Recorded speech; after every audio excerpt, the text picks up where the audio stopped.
Going.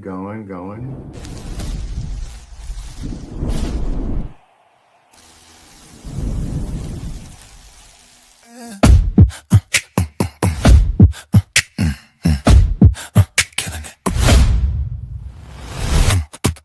Heartbeat. Boom, boom, breath. Whoosh. Watch me, I'm killing it.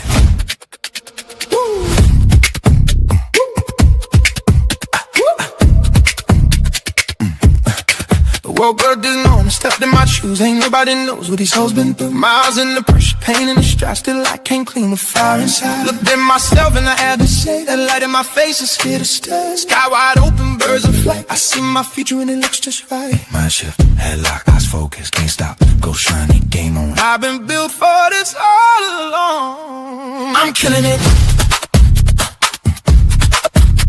I'm K-I-L-L-I-N-G. I'm reeling in it. That's why I'm killing it. Not just feeling it.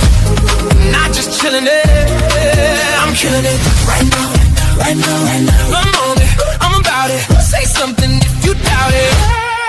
I'm killing it. Who the hell did you think I was? Who the hell did I forget I was? I remember who I am. I remember what I've done. I remember what me why is. I remember what I've become. Every scar got a story to tell. Every fall taught me how to rebel against the fear and the old small lie. Now I walk like a king in my own sunrise. My shark feet hit, chest up, leaning, no love. Oh, great. Whole room for the heat when I step in. I'm killing it.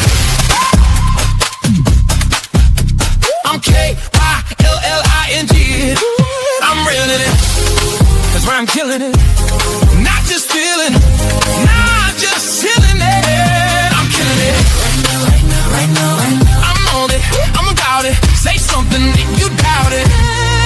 I'm killing it. Oh, I'm willing it. I'm feeling it. I'm not waiting. I'm building it. Heartbeat racing.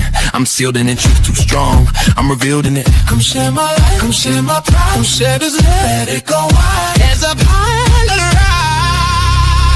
Tonight I came alive. Heartbeat. Boom, boom, boom, boom, boom, boom. I remember. I'm killing it.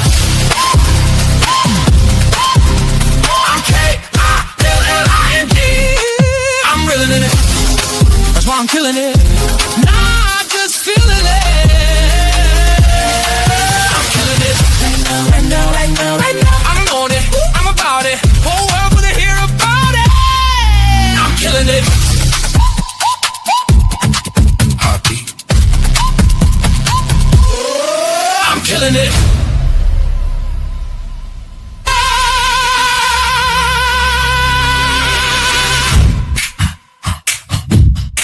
Heartbeat. I'm killing it.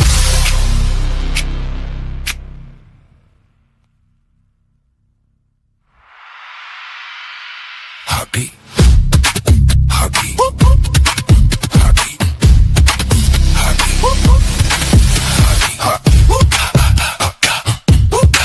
I'm killing it. Heartbeat. Heartbeat. Heartbeat. Heartbeat. Heartbeat. Heartbeat.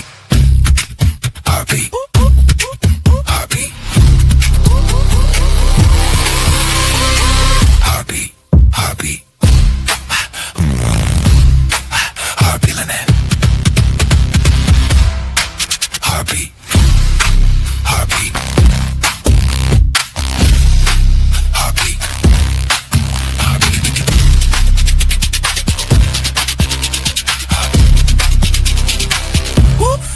Heartbeat.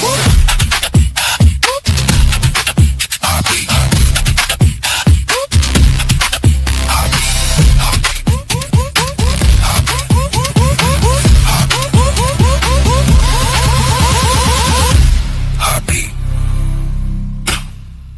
Killing it.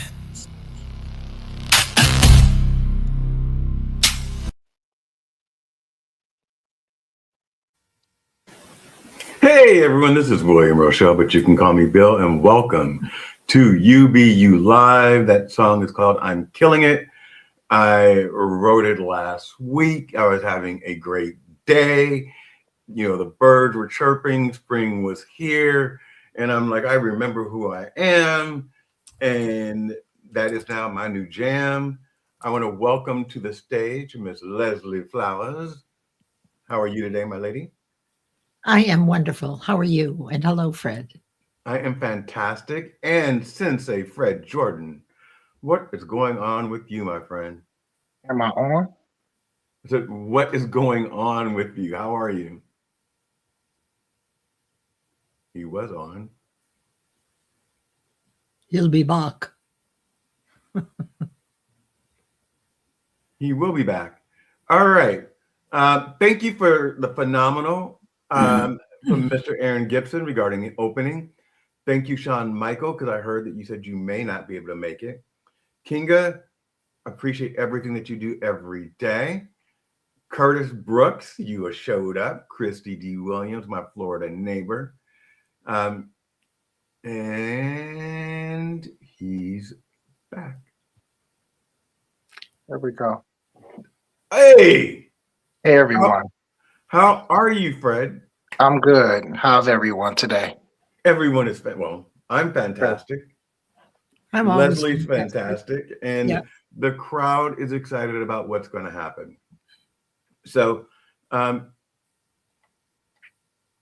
what occurred, everyone, is a few weeks ago, I had Fred on the show, and I was so blown away by the conversation that we had, and I felt as if we had so much more to discuss, and I wasn't anticipating how unique his thought processes were, and how engaging the topic was. And so I kind of fell in love with the entire topic. And as I was talking, or no, as he was talking, I was thinking about Leslie in the back of my head, because I'm like, Leslie, like this sounds like what she talks about. And I said, wouldn't it be wonderful if I can get the two of them together? And so that is why we are here today, is basically to hear the discussion between two people that are, I believe, walking a similar path. We're all walking our own path, but a similar path as it comes to universal law and the what do you call it? Metacognition. Metacognition. It's a new buzzword. Okay. So with that said, I am going to step away, and I'm going to hand it over to Leslie or Fred. I'm going to stay here, but I'm going to shut up because I want to listen and learn. And like, where do we leave off, Fred?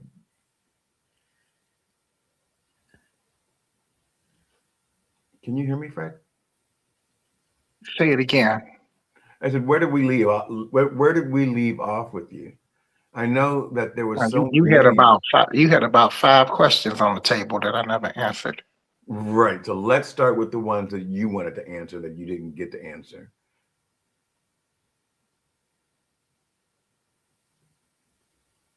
Do you know what they are, Bill? I'm trying to remember. I do remember that you were, because when I was answering questions, because we were all on a panel, so Yes. everybody else was discussing, but I never answered the questions. So let's go back. Let's understand what is metacognition to the general population out there who does not know what it is, because I don't really understand it. Leslie, would you like to explain it, or you want me to explain it? Well, I'll take a crack at it. Okay. Okay. It's a new buzzword, and the way it feels right. At first, I thought it was, or I still believe that it's agile thinking, which is the ability to not only stop yourself from being triggered and be very objective, but then be able to determine which context is right for the people you're speaking with. So metacognition is the ability to observe yourself thinking. That's my very rudimentary understanding of it. What do you think, Fred? I would agree. So the great thing about that, and especially having opportunity with others who experience it, is we know that we get to build through, not an opposite, because everything always exists at once. So you can build in multiple directions in different ways. All truths are true. What the effects of metacognition as it relates to me is the ability to direct the thoughts. Mhm. You become aware of them, and then you recognize that not only are you the witness, you're also the person that's either accepting a subconscious invite, which has to be redefined, which should be redefined into your your preferred state and movement in order for you to maintain yourself in your ups and downs in life. So metacognition, I understand it to be, or if I was going to define it from my own perspectives, was recognizing thought and its impact on your emotions, and then the ability to step out of thought and reframe, where you're not the character playing in your role. You're the producer, the director, the writer, the witness. You're all of it. But the metacognition teachings helps us understand that there is a place that exists within our totality of our human existence as beings, where we have the ability to become aware and awaken and discover that we have some other tools available to ourselves. Okay, so quick. Right now, whatever you're doing, you look great. Now you look blurry. So, so I'm not sure if you have a filter on, but I want to make sure that we get the best of you. That was a really good explanation. So I like to use real-time data when I'm talking to people. So yesterday you guys were talking, and the story went to 2020, which was a real trigger for me. And I was like, I can't deal with this. I'm not living in 2020. And I had to step away because it was a trigger, and I had to get my mind reset around that thought. But in the moment, I needed to step away. Does that make sense? Do you understand Makes that? a lot of sense. Okay. So, and I think I even put respectfully, I need to leave, because it was bringing up a time of complete loss for me, and getting back on the horse has not been as easy for me as I thought it would be. And I hadn't had to look for a job in 12 years. I own my own company. So the best thing that I thought I could do in that moment was to step away. And then I wrote down my feelings, and those were my feelings. They weren't directed to anyone else. They were just my feelings. And I, like all artists, I put it out in an article. Like, this is how I felt in 2020, because those emotions came up. That's the beginning. That's the beginning of metacognition, but it takes practice, and it is the higher side of choosing contexts. We have many different perspectives and lots of lessons, and depending on the audience or the context, then you have the ability on the fly not only to immediately step away from any trigger, doubt that there is a trigger at all. When this is occurring, you're in the higher side, and you are in complete control of your thoughts, and you have access to every one of those perspectives. But this takes a lot of practice. It would be like the same presentation I could give to a group of physicians as I would a group of HVAC repairmen. So the content is the same. What changes is the context, right? So the examples are the same, only the people change to land for those listening. So it's, for me, it's not something that you can claim unless you can do this and become an agile thinker. But who knows? It's a new buzzword, right? So we get to say, I'm creating it as an area of mastery. Now, I do know that Kinga, who's in the audience, she thinks this way for Right. sure. So it just takes years. And wouldn't you agree, Fred, that this is not something that all of a sudden, you wake up one day and you're a metacognitive. There's a long distance between that first catch of being triggered. And I admire you for doing that, because most of us sit and steam. Admire Right. who? You. Yes. Well, I was about to say to Fred, what I recognized in that moment was it wasn't about the conversation that they were having. It wasn't about Carrie and Fred's conversation. It was about my triggers. And I'm the only one responsible for how I react to my triggers. Mhm, mhm. And so me stepping away was my safety zone, That's right. because if I didn't, I could sit and stew. Mhm. And who was I mad at? Nobody. It's no one's fault that I'm where I'm at. But a trigger is a trigger. And so how I handled it was reflective. Mhm. I tell everyone out there, I'm living life minute by minute because it changes. And so it was reflective for a second. I wrote down everything that I was proud of about myself and released it. And then look forward to meeting with Fred today and you today to talk about how do we get through that. And when someone's really going through trying to elevate their frequency,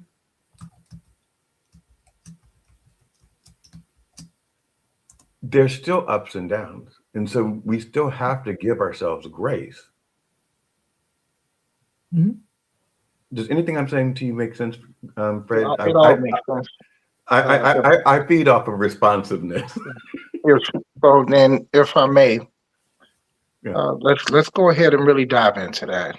Bill, did you play any sports growing up at all? Okay. What Fred, right. Yes, I did. I Okay. played baseball. They put me in left or right field, one of the one that no one gets. And I would daydream, and then they were shouting at me to come back in, right? They were like, come back in. And when I was running back in, I was the only kid still on the Little League field. I tripped over first base and face planted. And my brother Philip, is just an agile athlete. He can pick up a pool stick, a golf club, a baseball, football, basketball, a tennis ball, like whatever he picked up, he was natural at it. And I remember one time I went to throw a stick. And I don't know how this happened, Fred, but when I went to throw the stick, it went backwards. Yeah. So I was that kid. It was always, oh, this is so terrible. It was always me and Darlene Williams that were the last to be picked. And Darlene Williams would get picked before me, and she only had one leg. And I was just like, how is this happening? It's okay, because that part is significant but not relevant. What I'm looking for is a reference point with you, so we can say some things that can help provide some forms of clarity and Leslie can put the frosting on the cake with it. So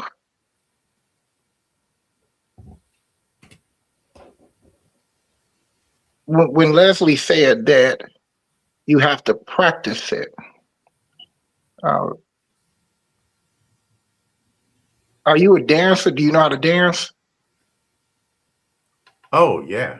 Okay. Oh yeah. Okay. Yep. So you lit up. So that means when you dance, you understand that dancing is an expression of yourself. You're Yes. expressing yourself. You're That music. also Writing. you would also say that you are in line with the music. Yes. You're in harmony with the music. I'm in Whether harmony it's with the the music. beat, the bass, the bump, you can feel it. Yes. Okay. Yes. Yes. So And my go-to when I need to calm myself down is anything creative, whether it's a picture, music, or writing. That's why after the show, I went and finished like articles, wrote down things that I loved about myself, and mhm. then was able to push that out. And when I push something out, I'm able to release. Okay. You So found that, you found your mechanisms in order for you to balance yourself out.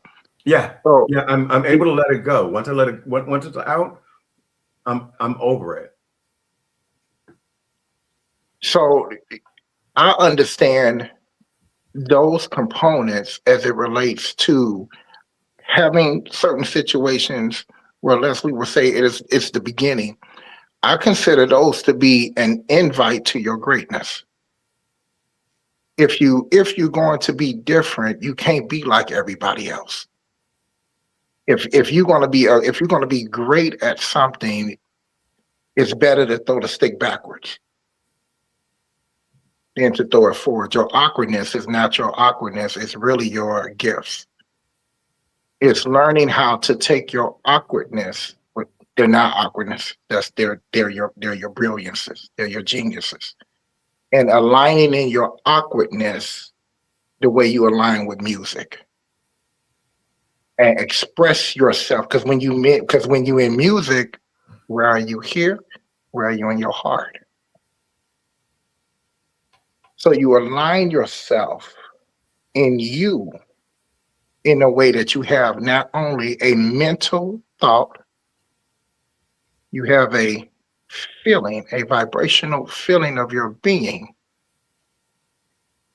and then you have a physical expression.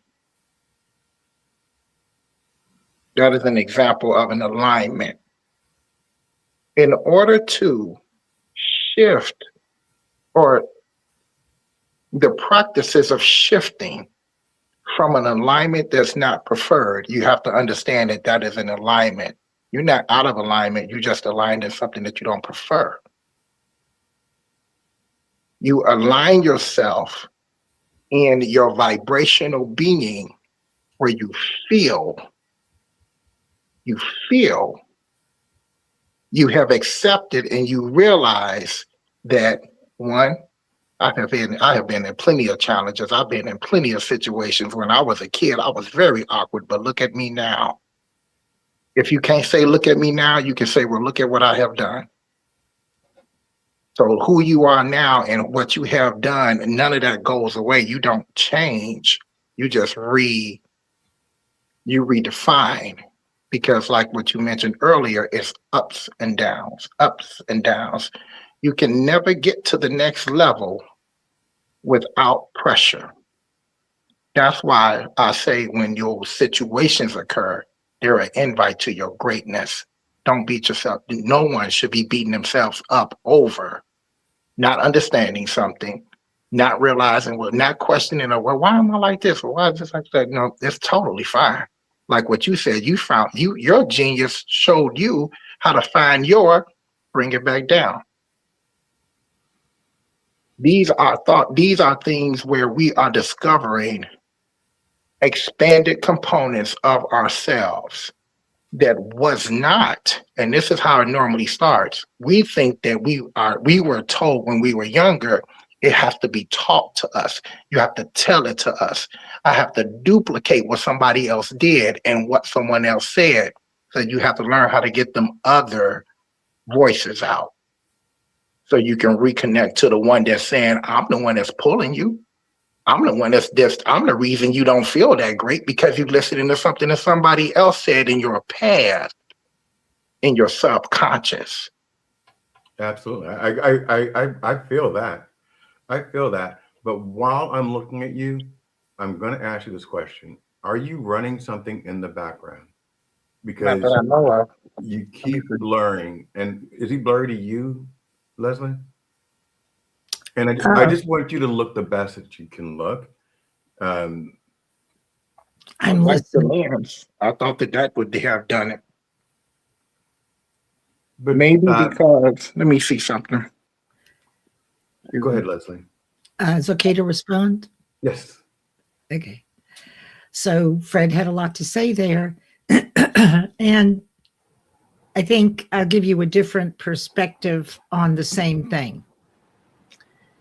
So those voices, the other voices are your fears. They're in your subconscious. You learn them through repetition. You were humiliated. You were embarrassed. You felt bad when you were always the last one, right? To be chosen. Now, out of that, to Fred's point, what you've developed are lessons. This is now your synthetic imagination. It's part of your imagination that when you get a wild idea, you can go back and retrieve the lessons you learned while your fears were developing. And a lot of this has to do with, as you said, this is about the law of vibration, which means you're either growing or disintegrating. Nobody ever reaches or arrives perfection. And so you have the law of rhythm, which is the ups and downs. So when you were speaking about 2020, you had a long period of ups, very long period.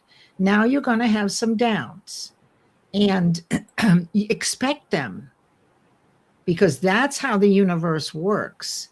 For every down, there is a matching up. You just don't know when you're going to see it. That's the law of gestation or gender. So you can set a goal and you can, set a date to inspire and excite you. But ultimately, if you're not prepared for it, you will not receive it or manifest it until you have learned what is necessary to actually achieve what you want and to enjoy it. The universe will not give you what you want, no matter how badly you want it, until you are a vibrational match to having what it is you want. So it's helpful to know that in your mind, you've got two minds, your conscious and your subconscious. The metacognition and the agile thinking is in your conscious mind. And that's where the faith is. And from your subconscious is fear, your shadow side, the dark side. We all have that. Only one prevails in every given moment. The question is how many times are you going to think it? Right? And until you realize that the only thing that we can control is what we think, how often we think it, and how we're feeling when we think it, because mind is an activity, it's cellular. And so we actually can control our physiology, our neurology, all by what we think.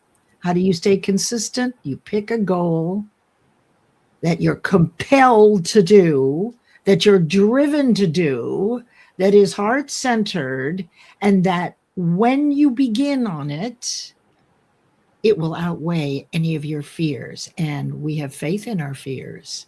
We've lived them. These are real. So that's how you do it.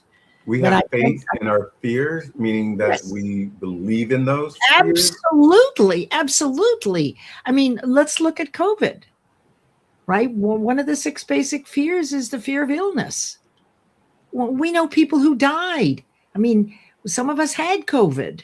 That is a real fear. And here's the trick about the vibration that Fred was talking about. You see, when you resurrect a memory using visualization, which is the DNA of manifestation, when you visualize, that's where you raise your vibration. It's exciting to think about it. Oh, I can't wait. You imagine it as though you've already had it. Before Fred broke those bricks, he already visualized himself doing it many, many times without touching the bricks. The mind is powerful. Now, what happened with you was there was one other thing that Fred talked about. What you did as a youth is very often going to be your purpose when you're much older. When you go back to the thing you love doing, such as dancing or music, whatever it is, decades can go by and it still shows up for you. So these are spiritual seeds, ideas that you had that are in the works, always in the works. Spiritual seeds do not disappear, and dreams don't disappear because you've changed your mind and you're not doing it. So I know I went in a lot of different places, so pick and choose whatever I said and pick it apart. What did I say that inspired you? Let's just put it that way. Hey, Peter Mulfer. I love Peter. What did you say that inspired me is that we get to pick and choose which direction we're going to go in. And I believe that yesterday I picked and I chose. But I chose to release. But in the moment, for my safety, I also chose to exit in that moment. And you've been there, Leslie, because I think remember during you might not remember it, but I had a show and someone said something and you're like, I gotta go.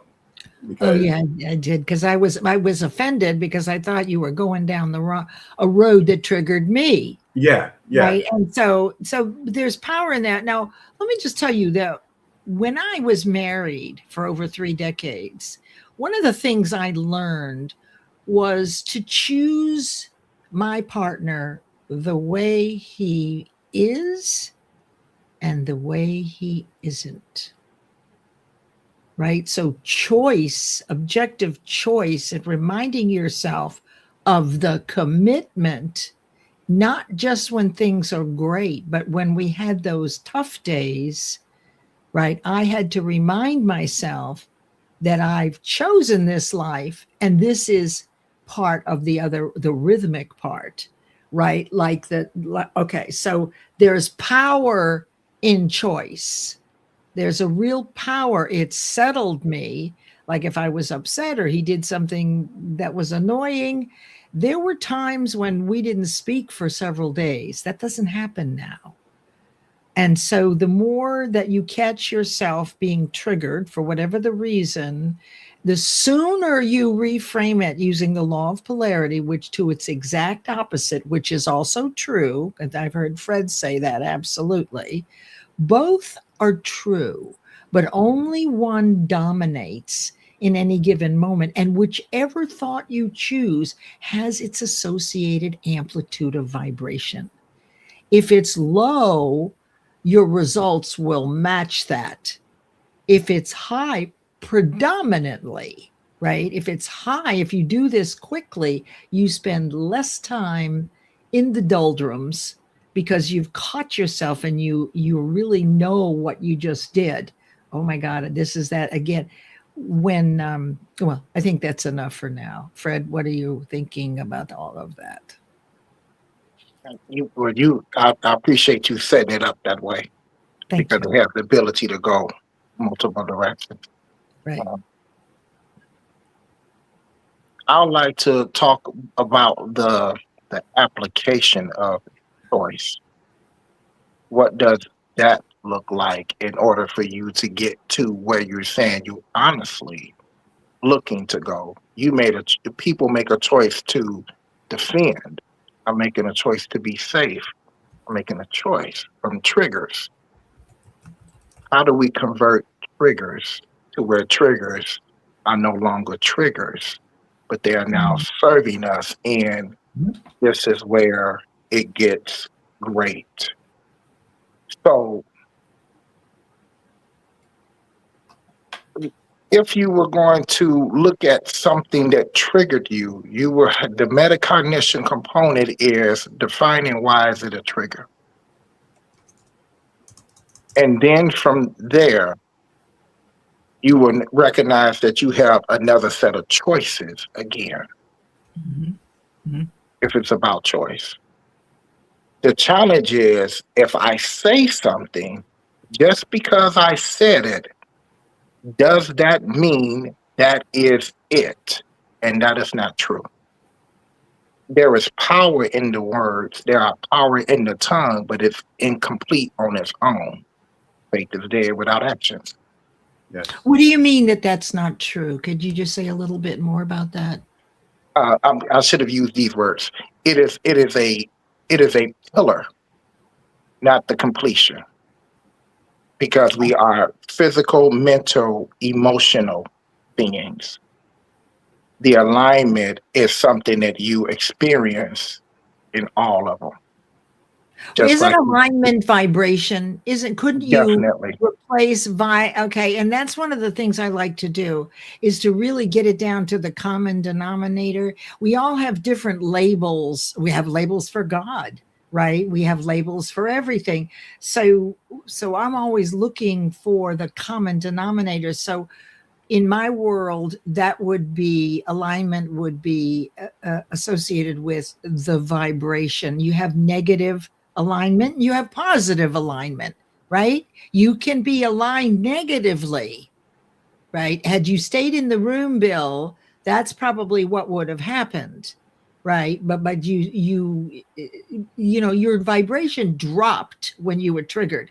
And look, those triggers all, don't you agree, Fred, that they all come from what we call originating incidents? And I've done a lot of work on this. And based on the 6 basic fears, you know, we've all been humiliated, really humiliated. And every time we remind ourselves of that humiliation, our vibration drops. We resurrect the visual image of the actual experience, and we feel lousy again. And this is what deepens the neuroplastic pathways, if you will, or creates the chemical concoction that causes us to default to the negative. So in our work, we can disprove those fears by actually accomplishing those things that we didn't accomplish before. So, Bill, it would be like you're being chosen first for a team, right? So pick a team that will choose you first so we can outwit that fear. But you've got the fear of criticism and judgment. Everybody has this. You have the fear of poverty. Holy smokes, right? Everybody has that, unless you're born into wealth, which is a tiny fraction of 1% of people, where you didn't hear repeatedly, we can't afford that, wait to this, we can't afford it, we can't afford it, over and over and over again your whole life. It impresses into the subconscious mind and it lives like the truth. You got the fear of ill health. You have the fear of loss of a loved one. Why should I go out with someone else? I just was burned, right? How many bad relationships have we had, or relationships that ended? And we don't want to do that. We're afraid that if we do give our heart's going to be broken. Mine's been broken recently, but I'm coming back really good. Then you've got old age. I mean, look at me. I am old. I am really old. And yet I feel like I'm 21. It's relative to each person. I don't feel old, but if you look at my age, you're going to go, there are a lot of blue-haired old ladies that are my age, right? With the little curls and all that. Okay, never. And then the fear of death. So every one of those fears, every time you remind yourself, let's say you're asked to speak in front of people, the biggest fear is public speaking, or one of the big ones, which is part of the fear of criticism. You were a little kid and you got the assignment wrong, and all the kids laughed at you. You were humiliated. You fought back the tears, and you said to yourself, I'll never get up in front of people again. And that's the survival that people talk about with our fears, that we did protect ourselves. The problem is here we are 30, 40, 50, 60, 70, and 80 years old, behaving and triggered like a 7-year-old, you see? And so therefore you're further defining the neural pathways to revert to negative thought. That's where the practice comes in, doing exactly what you did, Bill. And every time you do that, the length of time that you're upset shrinks. Yes. The idea is that pretty soon you catch it on the fly and you move into whatever context you want to talk about. Yeah, And I caught it immediately, and then, like I said, released it. But I gave myself that moment. well, no one else know? could do it. No one else could do it but you. What do you think about this, Fred? What does alignment actually feel like to you in real life when you're aligned? In a positive way or a negative, or either way? I guess I would ask Sam.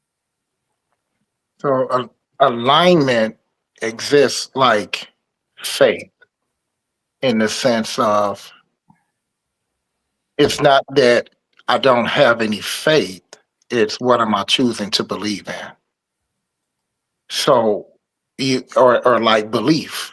It's not that you don't believe, it's I choose to believe something else. You always have belief. You always have alignment. How am I aligned? Is the calling of awareness of totality of self, to become aware of how am I aligned? Because your reality that we're calling reality, which is our physical existence, the moments, the nows, the situations, those are like a screen that you're watching. And it's not that if you change in your being, it changes something in the sense of you have to skip other steps. But let's say, for example, you have a situation where accounts are low, negative, not too sure what's going to come in. How it's assessed off the screen based on how a person think, what a person believes, determines how that affects you, because it's ups and downs and everything. The alignment component becomes broadened when you realize what I have defined for myself puts me in a state that I do not prefer. It is nothing that anyone else can do in those steps of, like what Leslie mentioned, taking that responsibility. Great, take the responsibility, but that's not it. Those are steps. Because at some point, like what Leslie is saying, in practice, it builds I was going to use sports for an example, because the more you practice something, it becomes, and here's how I teach it in the art. You practice it until it becomes a part of you. And it doesn't become a consistent practice, it becomes a lifestyle. So it's not like you achieve it, boom, I'm here, I arrived, I don't have any challenges. Oh, I'm here, I'm there, I don't get angry anymore. Oh, here, I've arrived, I don't have emotional experiences. You continue to experience it all. However, you're not the tail of it. You're the head, because you are the one consciously filtering it. So when I look at my accounts, And I've had situations in business, you go down, down, up, down through it. It's not that if what's happening in the reflection of what I'm looking at, it is the fact that I have a physical application that I know is going to turn that around. What is my physical movement that I'm aligned with from this side of in my space where everything exists that I have chosen? What is it that I have chosen that I have physically felt? So when Leslie mentioned, like what I said before I broke the bricks, I already felt it. I'll even take it a step further. When I did the 59 bricks in a minute, I never practiced it. I never tried it before. But let me tell you, it has nothing to do with it's only because I have a strong mind. I had to learn the physical technique. Without the physical technique, I believe I have faith, but what was my physical techniques and what I was executing? And the real truth was I focused to prepare for it on my focus. Do I have the ability to maintain the technique? Can I continue the technique? Continue. So it stopped being about the technique.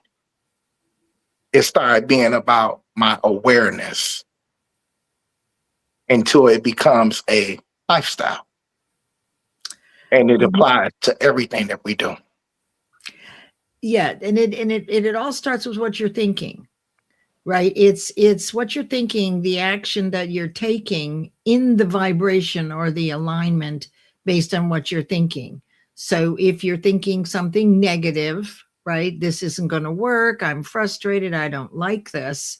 And if you think that a lot, then when you move into action, this is where you stub your toe or you trip, because what you've done is you have lowered your cellular vibration by persistently thinking at a low amplitude of vibration. So that's what it feels like, right? To be misaligned or aligned with the negative. It feels awful.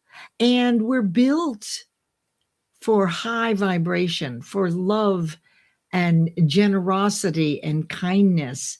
So when we're out of alignment with that side of us, we're in alignment with the negative side. But which is going to dominate is the question. That's where the practice comes in. And so it's also, you're right, Fred, you don't ever get there.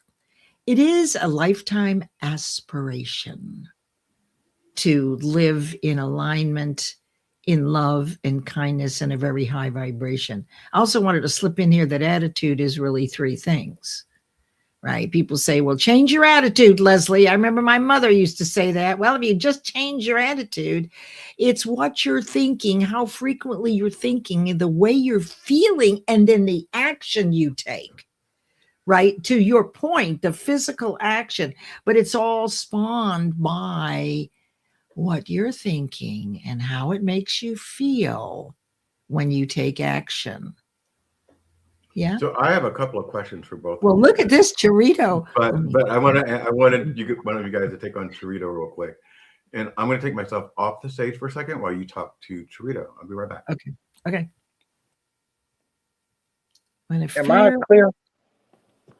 You're a little fuzzy, but you're still good looking. So just leave it as it is. It's just all right. You're very handsome man, by the way. Then that's a very flattering compliment coming from you.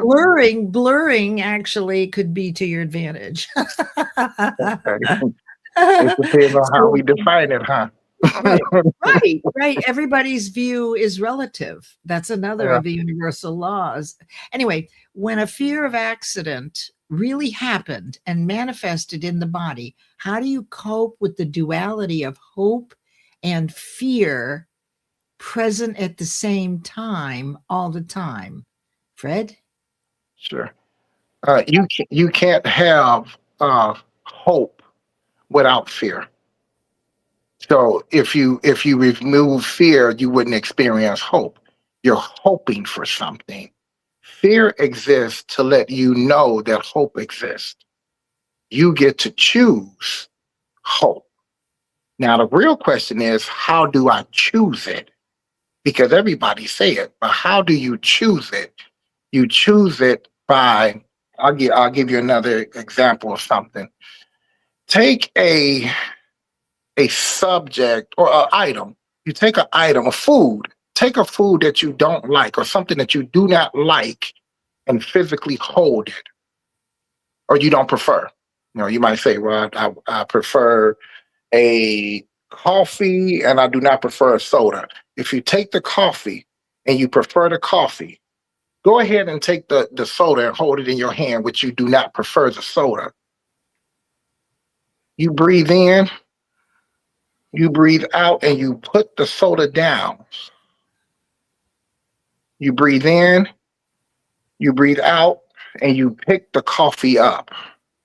That is a physical practice of releasing what you do not prefer and acquiring what you do.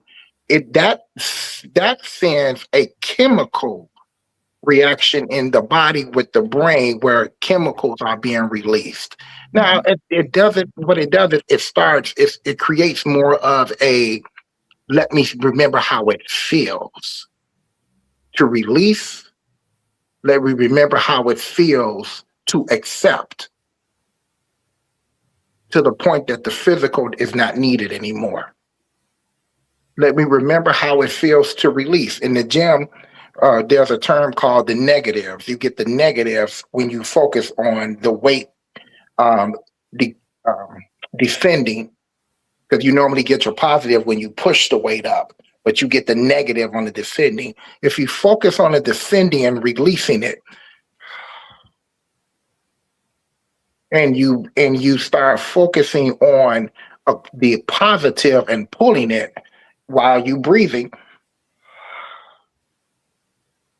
you are allowing your breathing in your thought process. And that allows your genius an opportunity to recharge, vamp, come on into play. Because you don't just only want to put the Band-Aid on it, you want to heal it. Mm-hmm. And you get good at that, you're going to be able to do techniques that are, I don't have any other language yet, but you know how you visit your past? So because you have the ability to visit your past in your mind, we're going to call it time travel. When you revisit your past, you will not be the person that was receiving the things you didn't prefer.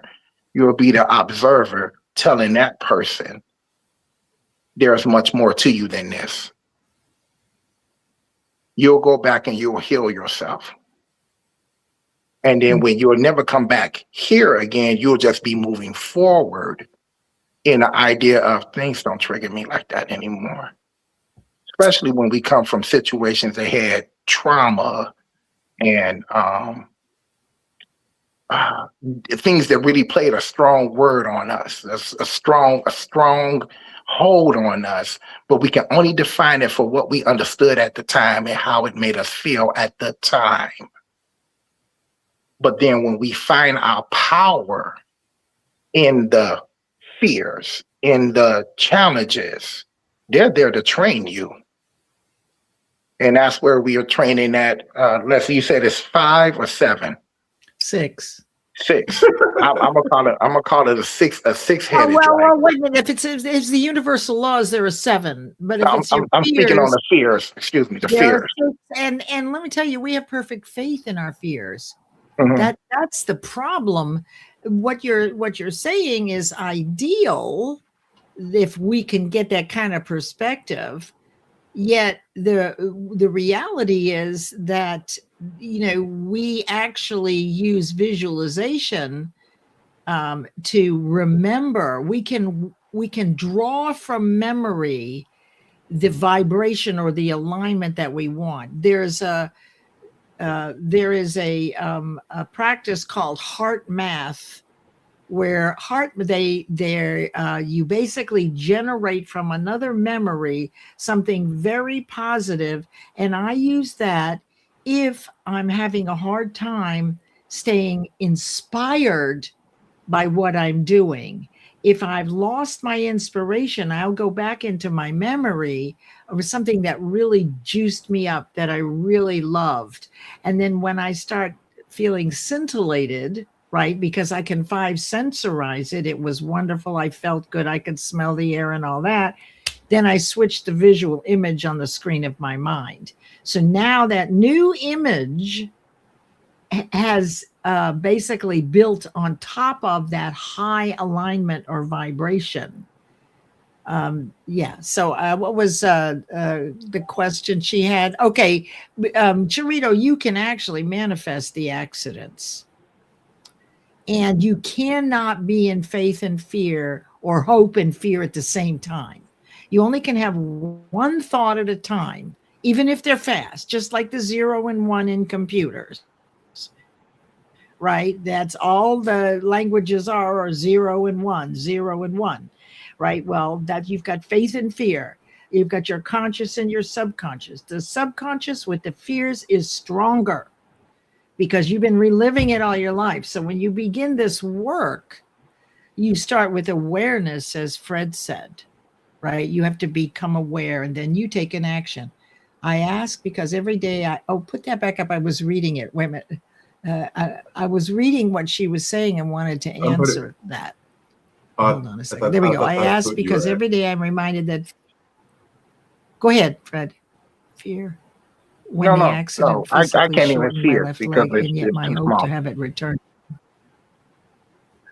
Well, let me compare you, Charito Yamar. I want to remind you about Frida Kahlo. Frida Kahlo turned her terrible accident.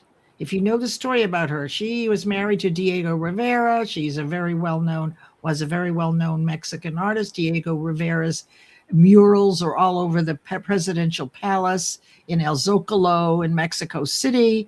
They are very famous. In fact, they housed my uncle Leon Trotsky and his wife when they were exiled by Stalin from Russia, right? And that's where Uncle Leon and his wife went to stay to be protected.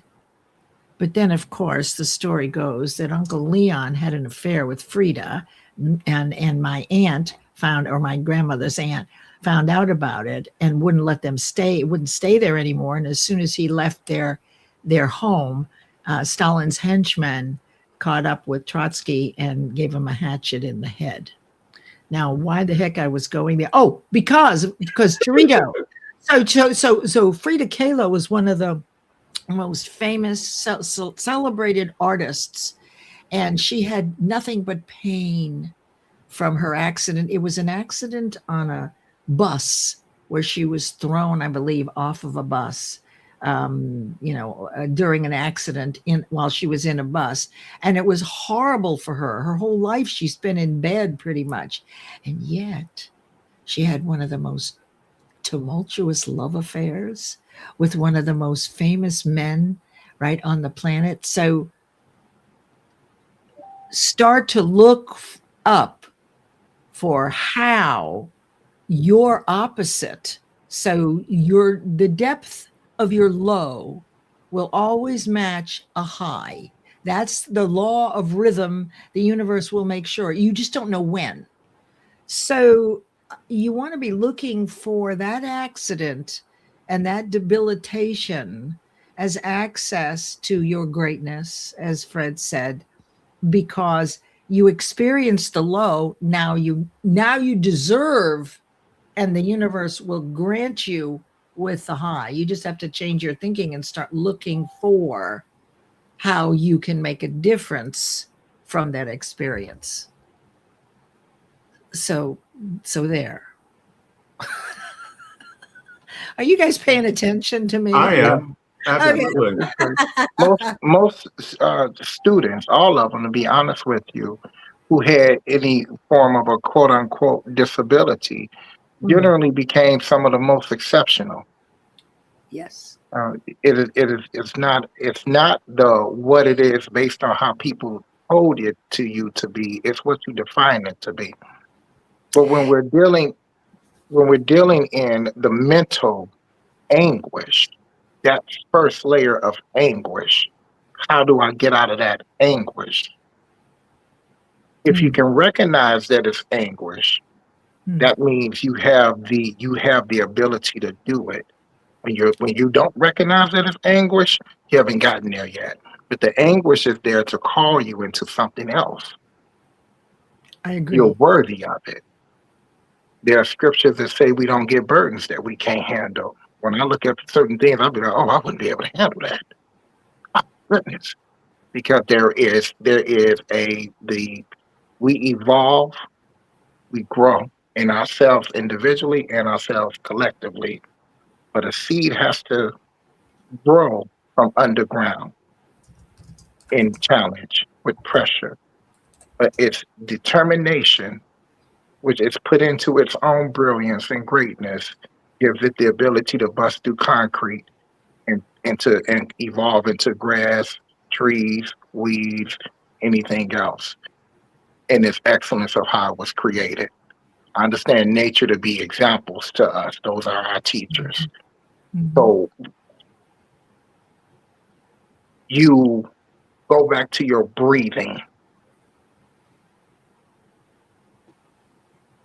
As simple as breathing is, as basic and simple, putting your mind on what connects you to what we call life helps us remember who we are in life. And when you continue to make those types of practices, that is a physical technique, a mental tenacity, and levels of faith. We start to remember that we are what we are fighting against. There's nothing else fighting against us. It's us. Sure. And Sure. only thing it's saying is I'm gonna either fight against you or I'm gonna be on your side, what you want me to be. You have the ability to becoming the head and not the tail is when you recognize that it's all under you. You know, one of the things that you're reminding me of here is the brilliance of how for years children who were middle of the road in school were considered normal, and those who had neurodivergencies, if you will, or right, and because we never trained our teachers to teach them how to learn, just the middle of the road. And what I've learned is that every person I know that has some sort of neuro whatever, I mean, I don't care what you call it, whichever one of those classifications, some different way of thinking, that they are all geniuses, every single one that I've met. If there was something that appeared to be missing from middle of the road education, then it was replaced by the universe with something brilliant. And I think that's one of our biggest mistakes, is labeling people that weren't middle of the road, because that's all we knew, as normal. But those people, there's something wrong with them, and there isn't. And in fact, I get along really well with people that think in a neurodivergent way, because I don't I'm not sarcastic with them. I speak straight. They don't always get the innuendo, right, and the subtle sarcasm that I can spew at any time. I don't use that with those folks because they don't process it, right? They really don't. So, but you had mentioned something about the gift, that folks who don't learn middle of the road like the rest of us may have. And I just wonder if all of us don't have a touch of these things, that it's not a permanent place where you land on the spectrum of neurodivergence or ADHD or any of those things. And I'm no expert in it, but I've had my moments when I would wonder, am I neurodivergent? right? Am I a narcissist, right? Have I been, right, ego driven and all that? And so we find those anomalies in ourselves, but they don't dominate our thoughts. That's the difference, right? So anyway, I kind of went down a rabbit hole there. Back over So, to you, Bill. so I have three questions. Oh God. Who has a pen and a paper? Any of you guys? I don't I have one. do. I do. Okay. All right. So 2020, childhood, and last Monday. Those are the three things I need to remember before we leave. Those are my three questions. Okay. Which one do you guys want to start with? Let's do childhood. What do you think, Fred? Childhood is always a great place to start. The childhood is easy. I had a traumatic childhood from 0 to 8 years old, and then from 12 until 16. I don't remember the 4 years from 8 and 12. My dad died when I was 8. He was abusive. He set my mom's hair on fire. He put a gun to her head. I mean, he talked about me really badly because I wasn't as good in sports as my brother. And then at 12 years old, my mother decided to move to California. And she said, "Do you want to go with me?" And I'm sitting there going, where the hell am I supposed to go? So between 12 and 16, every year, my mom put me out. So first, she put me, so we moved to California, me and my brother. Then she said, "Oh, you're not doing well here, so I'm going to send you back to live with your grandparents." My grandparents were like, after 13, you need to go back to your mom. Back to my mom. Then her and I got into a big argument when I was 14, and she drove me to a runaway shelter and said, "Tell them you have no place to go." The runaway shelter said, "This isn't a bad kid. You have to take him home." And she said, "What if I don't want him?" So I did not start living my life until I slept in my car at 16. And I slept in my car when I was 16 because my mom's car broke down. And she called my grandfather and said, "Billy just turned 16. He needs a car." And so my grandfather brought me, it was $2,500. It was a brown 1980 Toyota Celica. It was used, but it was nice. It was mine. And she said, "I want you out of my house, and I'm taking that car away from you." I'm like, "I'm not going to be homeless and carless." Like, that's it. And I took off. And that's when I started that's when I started living. Because So what's your question about all of this? the question is, well, I think it's more of a statement that my triggers are based on when my life seems to be unstable. That's when I get rocky. And it's not about finances, because I'm going to take you to 2020. Okay. So we'll go to, because it's not about finances. Stay there for a second, Bill. Sure. Is it a possibility that your triggers is not is the digestion of the treatment of how you feel like you were treated versus the stability? Because the words that you used wasn't about stability; it was what they were saying to you and what they were doing to you. It was also stability, Okay. because from the age of 12, I didn't know where I was going to live. So I'm now, 25 years later, and I'm in a position where I don't know where I'm going to live because of the economy. So, and in 2008, Fred, I moved to Dallas and the economy crashed. I was living in Los Angeles, living large, moved to Dallas, bought a house, cash. When everything crashed in 2008, between 2008 and 2010, my house was worth nothing. My 401k was worth nothing. So I lost my car. I had two cars, both got repossessed, and my house got foreclosed on. I moved to Florida and I rebuilt everything. And I ended up building a $26 million company. I purchased it from the founders and then scaled it. And I will tell you this, 2020, my business closed in 2021. 2020 was my hardest year. And the reason why it was my hardest year is because I was taking so much time trying to save the business, trying not to lay off 50 people, trying to keep payroll going. So I was putting my money into it. 2021, when the business closed, and 2022 were two of the best years of my life. I left Florida. My ex-wife came and she was like, "You're not going to be in Florida by yourself." After closing the business, her and I drove an SUV from here with two dogs back to LA. I stayed there for a year. My daughter got engaged.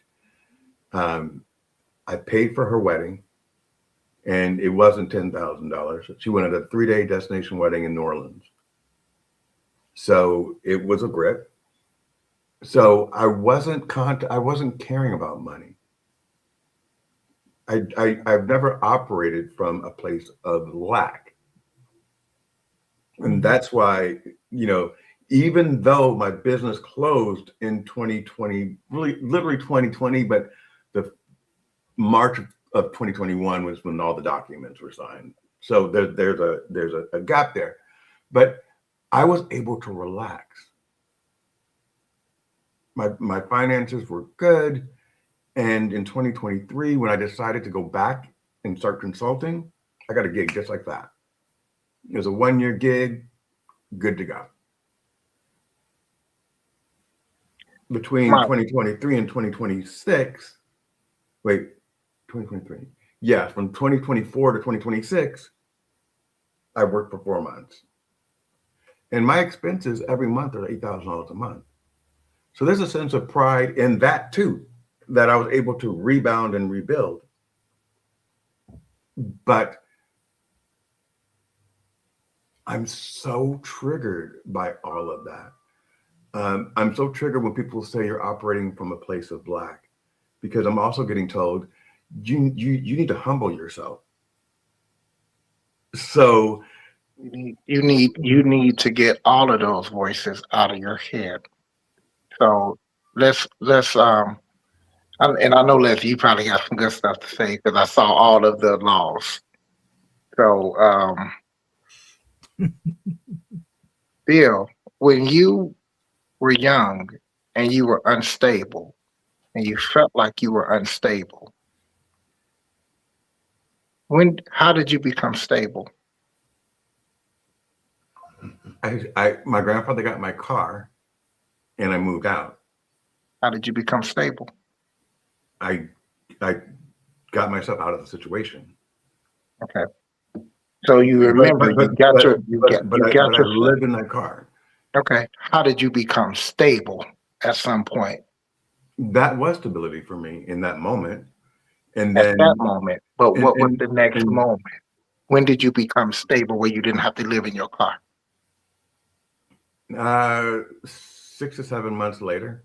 Gotcha. And it was difficult because people take advantage of teenagers, and especially homeless teenagers that don't have a strong family support system. Were you stable? Was I stable?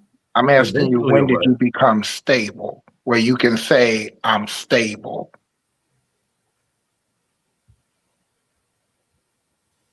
When in your life have you said, I'm stable? When was the first time in your life you said you were stable? Probably in my 20s, 21. Okay. So in your challenges growing up, you somewhere along the line, you were able to acquire stability. Absolutely. Came from who you are as a person. Would you say that you are more, you have another type of strength now? You have more clarity now than what you had in your 20s?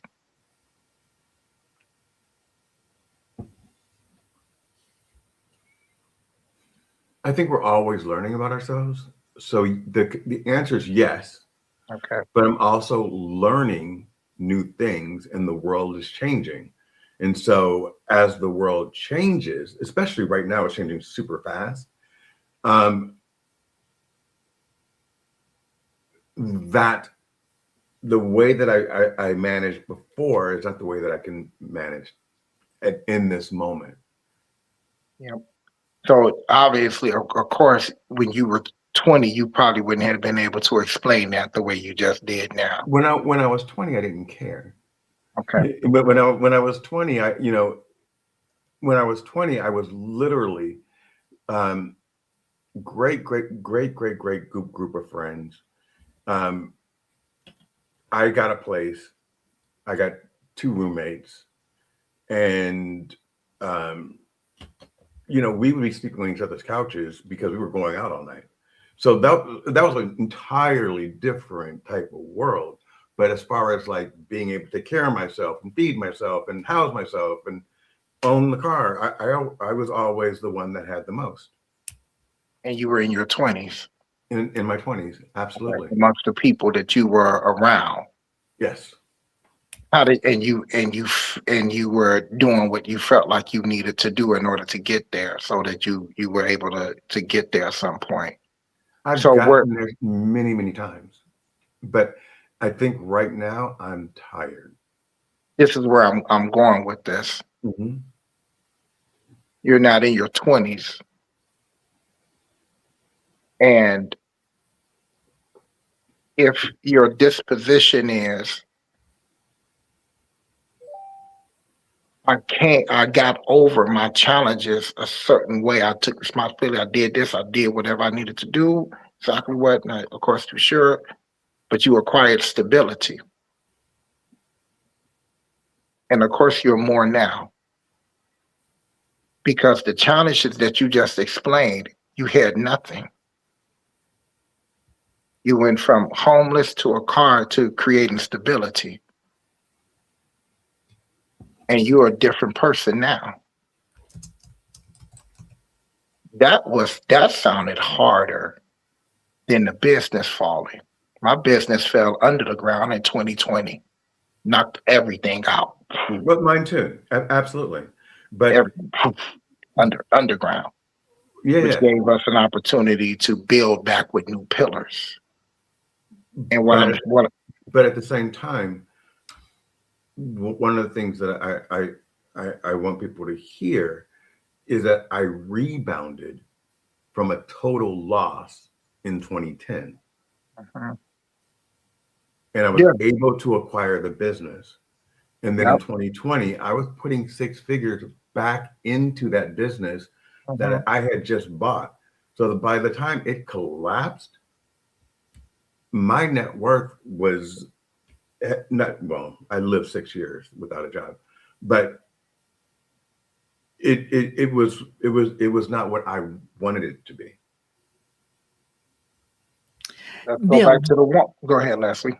Mm-hmm. I was just going to say, with all your writing, and I've loved your writing, one of the things I've noticed is that you spend a lot of time talking about what wasn't working and what isn't working for you. And that actually is a lower vibration and sources more of that. And it is time, I think, for you to create a new context for yourself. You can use those 2 years, or you said there were a couple of years there where everything was great with your wife or whatever it was. You can use those memories to raise your vibration. But, now is the time. We are co-creators. We have the universe on our side. We have the gift of visualization. It is time, in my view, to immerse yourself in the new adventure that you're creating rather than staying immersed in the things that aren't working. Doesn't mean to cut it off, but what I'm hearing is a lot of time in that lower vibration. Now, you have an abundant mindset because your identity, your self confidence, and your self image are like a cybernetic system. They're just like your furnace. You worked a long time to create a new set point of greatness and achievement. And you lived inside that. You know what that feels like. And you also know what it was like before. So I'm saying that it's time to consider an upsweep in your dreams, to create new dreams, to write about new ideas. And if you have to go back to those 2 years where everything was really cooking very well for you. I was doing nothing. I Well, mean, what it doesn't matter. I was with my family, but the lack of income didn't bother me. I understand. So do you get what I'm saying is that Mhm. you are cause in the matter of your life. Whatever we believe about our ability and our deservability is going to match our results. So you could say, if that's true, the results of not having the kind of gigs and employment that you want, you have a responsibility for that. Yes, the world is turning upside down, but you still can create, right? And look at things differently, try different things, do new things.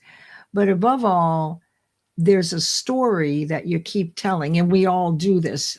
I'm recommending you stop telling this story. Okay. Right. It doesn't mean that you don't still work on it, but that you create a new way to generate income. You can't be in the old way of thinking and in a new way at the same time. I don't know. That's just my instinct knowing you as I do. I don't know you that well, but I do know that you're cause in the matter, and we will perpetuate the same results if we don't change the way we're thinking, and we can create a new context to live into. Context, it means, what is this new life like? Where would I be working? What kind of work do I want to do? What is the office like? Is there a car I want? Really get excited about new things. I don't know. And then go back to what you loved doing as a child. It may take you a while to remember this, but when you had free time, this is where our purpose very often is discovered. When you were little and your mom or your dad said, go outside and play until it gets dark, or, like that. And take a look at what it was that was your go-to thing to do. Like for me, it was playing school, right? And I had to be the teacher. I didn't like being in the classroom and, no shit, here I am, teaching.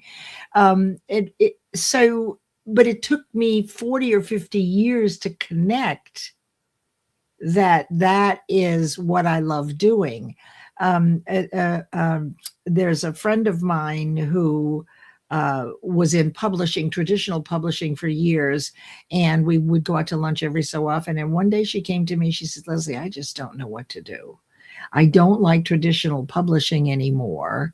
Right. I'm good at it, but I don't want to do it anymore. What should I do? So I asked her over pasta arrabbiata, which is one of my favorites. I said, well, what did you do when you were a little girl? And mom said, go outside and play. And at first she couldn't answer the question. She kept coming back, right? Because it's a new question. But ultimately, over that lunch, she said, I know what it is. Her dad always had a wonderful garden. And when she had free time, she went out and worked in the garden with her dad. In that 1 hour, she created growanshare.org, which is a local place where you can go and get plants to reduce the footprint of getting plants from other places. Local nurseries would provide the plants, and then you, as a consumer, could go and get those plants. And the only agreement that you had for having the plants free for your garden was that there's a basket of produce on your driveway for your neighbors once everything is harvested. Now, from that, she created a newsletter, a nonprofit within 6 months. Now, part of the conversation was, I said to her, in the Old Testament, the Jews used to leave the edge of the garden unharvested for the poor people. There's always food at the end there, right? And that was their practice in the Old Testament. And that's where Grow and Share came from. That is what inspired her to keep the footprint for bringing food into the area small. So just a simple conversation over lunch and a couple of questions had her go back to what it was she loved doing. And that nonprofit did very, very well.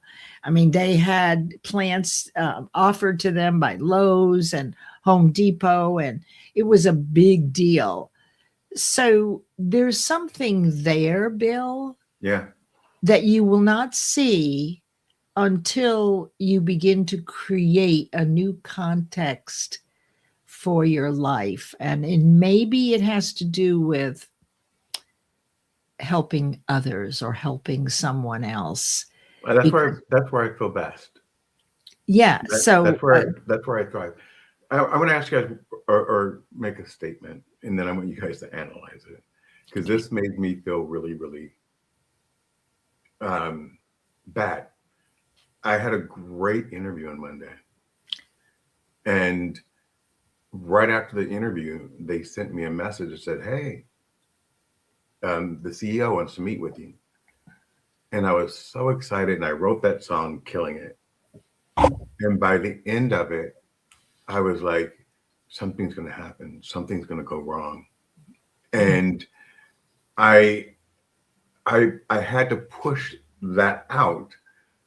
But in the moment, I wanted to, I was asking myself, why is it that I couldn't just see the goodness in that moment?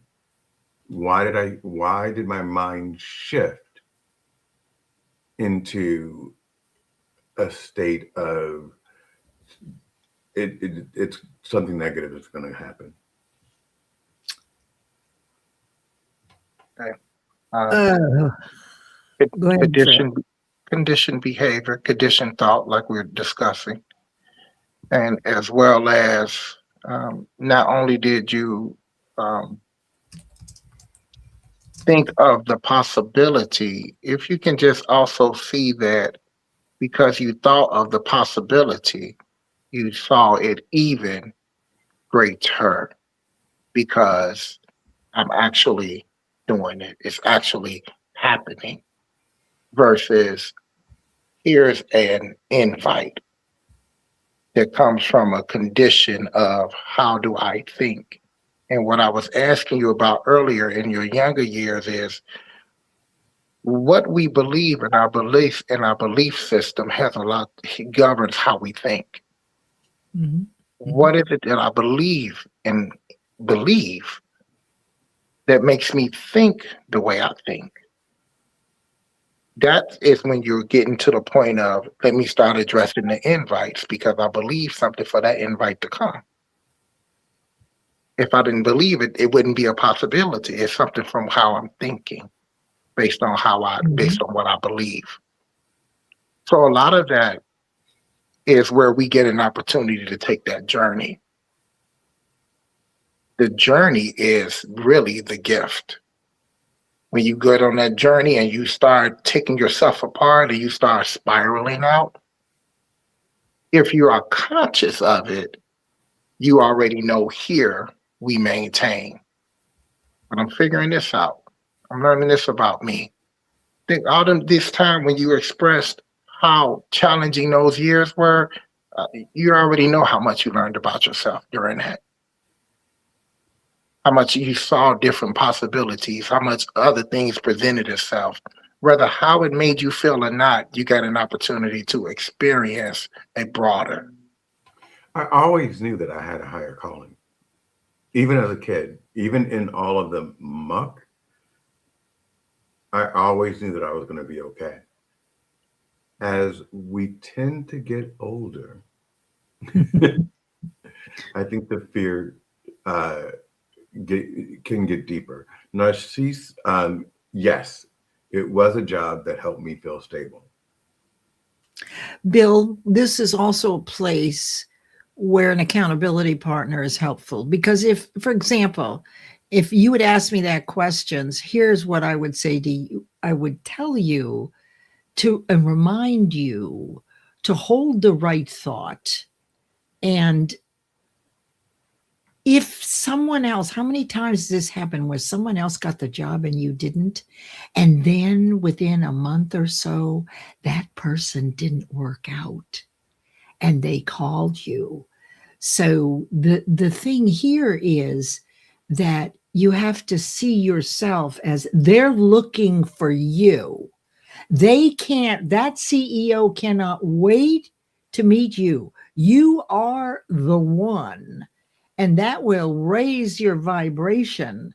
And so remember that they should be so lucky to have you, that they've been on the search for you, that if you were working, he wouldn't be able to even, you wouldn't have had the interview. Right. Now, when you go to speak with this person, right, remember who you are. You don't even have to tell them. Just remember that they're damn lucky to have you with your background and your experience. Tell yourself that. If you hear yourself saying, oh, you know, what happens if, oh, screw that, and remind yourself, hey, look, I am really good at what I do. They should be so lucky. I am. I believe that with all my heart. I had this experience. I used to work for startup companies in the .com era. I worked for 3 of them, and, you know, hiring, and it was just a wild time right around 2000. And I remember during a board meeting with our company, I was the only executive assistant. We had raised $60 million for this. I mean, it was just a lot of fun working in startups. And I was at the end of the building on the phone during the board meeting day. And my boss, the CEO, come up to me and she said, Leslie, we're experiencing a coup right now, because in came some of the, investors, right? They had all showed up and there was a coup going on. So I was at one end of the building, monitoring the front door, answering the phone for the business.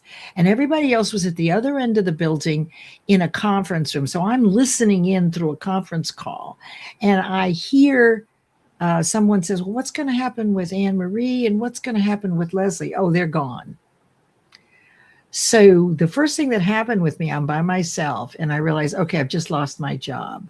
So now I feel the blood rising through my neck and into my ears and started thumping. And something happened. In that moment, I said, oh my God, this is a gift. If they don't want me, there's someone else who does. It is a gift, a great opportunity to be let go, because they're not appreciating me anymore. And I'm really good at what I do. When the meeting was over, everybody, they all came out and said, Leslie, are you okay? Because they knew I had just been terminated by phone, right? And I said, oh, it only took a few minutes. This is what happens when you practice catching it, because I felt the blood rising. I was super triggered, right? Poverty, everything. Oh my God, I have to look for another job. And what about the money and all that?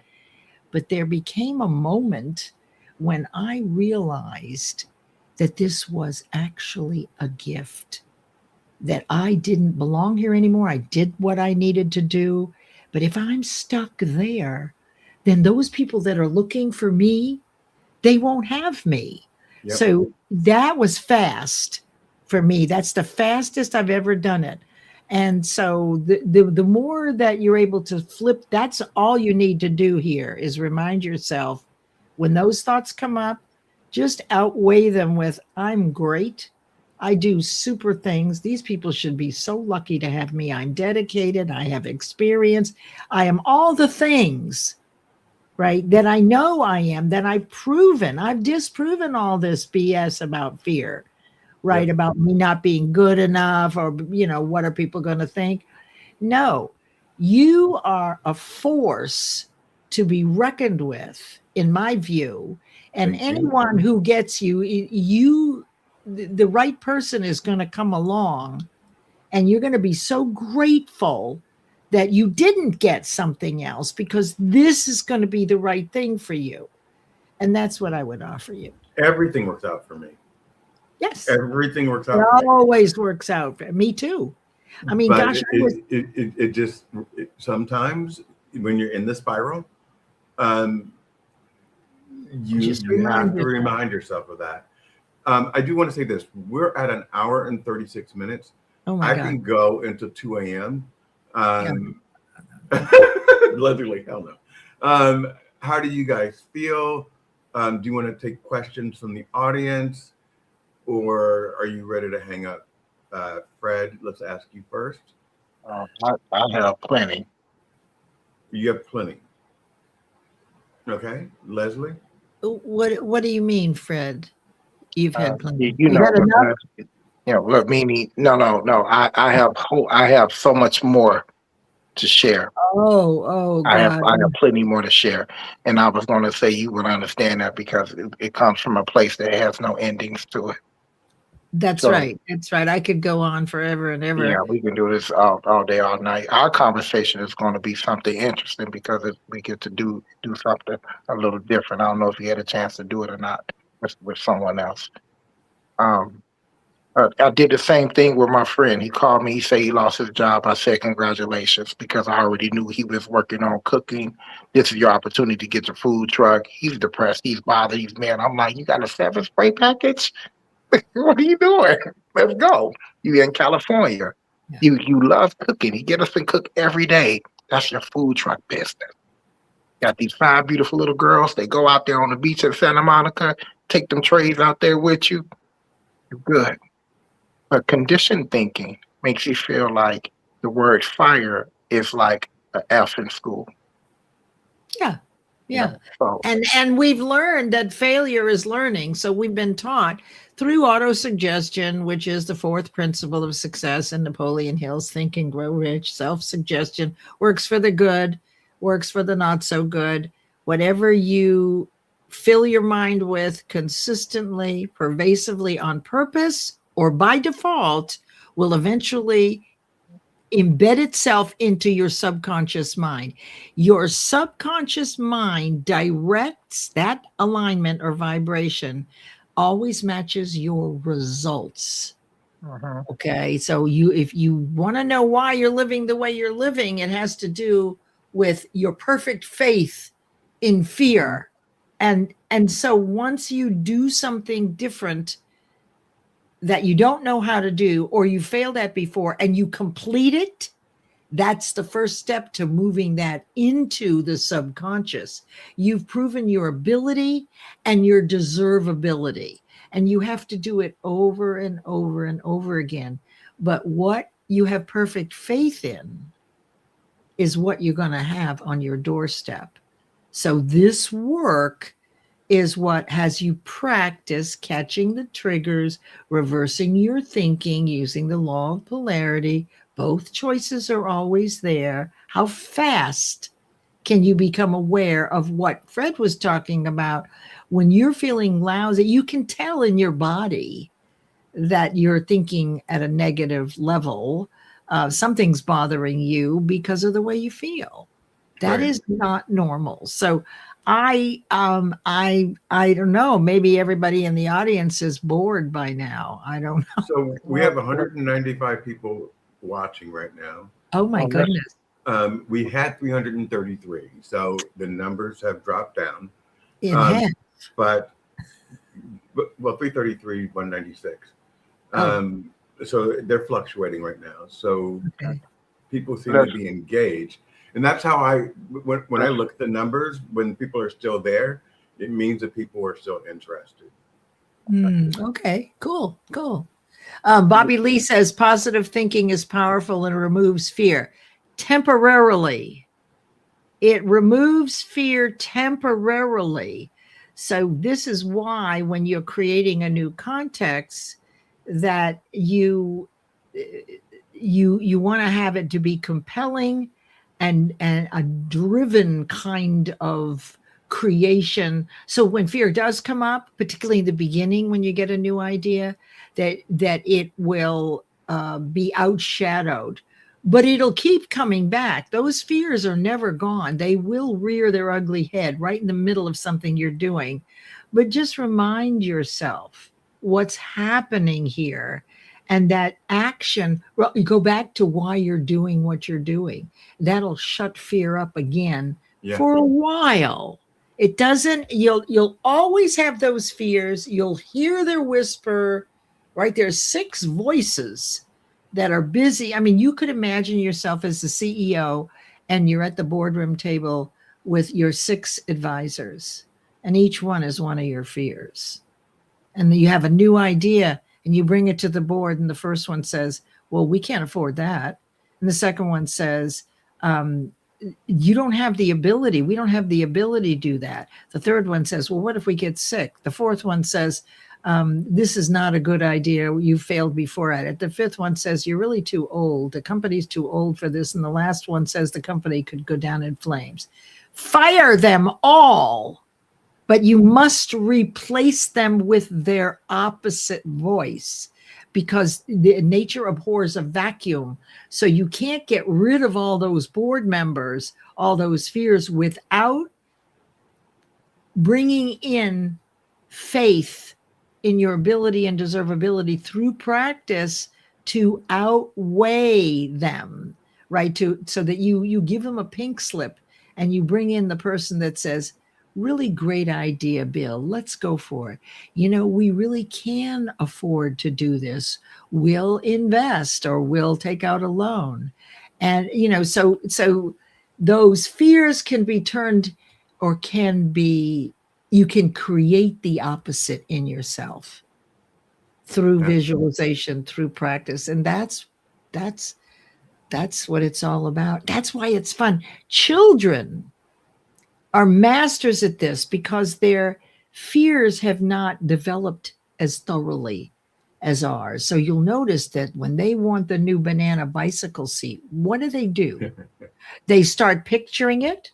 They tell you about it every time it's on TV. Mom, Dad, look, there's the bicycle seat I want. Here comes the catalog. They've got it torn up on the wall. They're picturing themselves out riding bikes with their friends. They see themselves already doing it with that new bicycle seat, the banana bicycle seat. They are visualizing. They are resonating or aligning with the highest vibration. And there's very little fear to stop them. What happens? Eventually, the parents get sick of hearing, right? But ultimately, the kid wins. He gets the thing because he was persistent. He had a burning desire. This is what he thought about. He created a new context for himself where he was already riding the bike with the new bicycle seat. So children know how to do this, and their fears don't stop them as much. I mean, they'll take risks, right? Yeah. Children take risks. That's why I said in my 20s, it was way easier than now. And as Narcisse said before, it was a job that made me feel stable. So the fake positivity is toxic. What does that mean, Narcisse? Fake positivity is toxic? Mm-hmm. What does that mean? It means you're wearing a mask, right? It means that it is an expression of the fear of criticism. What will people think of me? So I'm going to behave this way so you will like me. That's the fear of criticism and judgment that would cause, or that could cause, someone to be fake, right? Or wear a mask because they're afraid of not looking good. So they're pretending. And, emulation and pretending isn't a bad thing. What are your thoughts, Fred, on that? I mean, emulation is the highest form of flattery. I mean, that's how we can develop more character for ourselves, more leadership skills, by emulating people that we really like and respect. But so what's the difference then between emulation and pretending? So before we go, I have to go use the restroom. TMI. Okay, I'll be right back, guys. Go ahead. Fred, you go.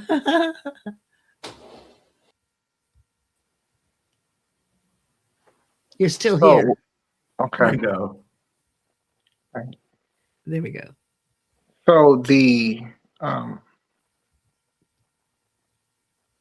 fake it till you make it, the fake positivity is toxic, and then comparing it to something that is really being said but not being quite understood, which is the becoming it so that you can become it.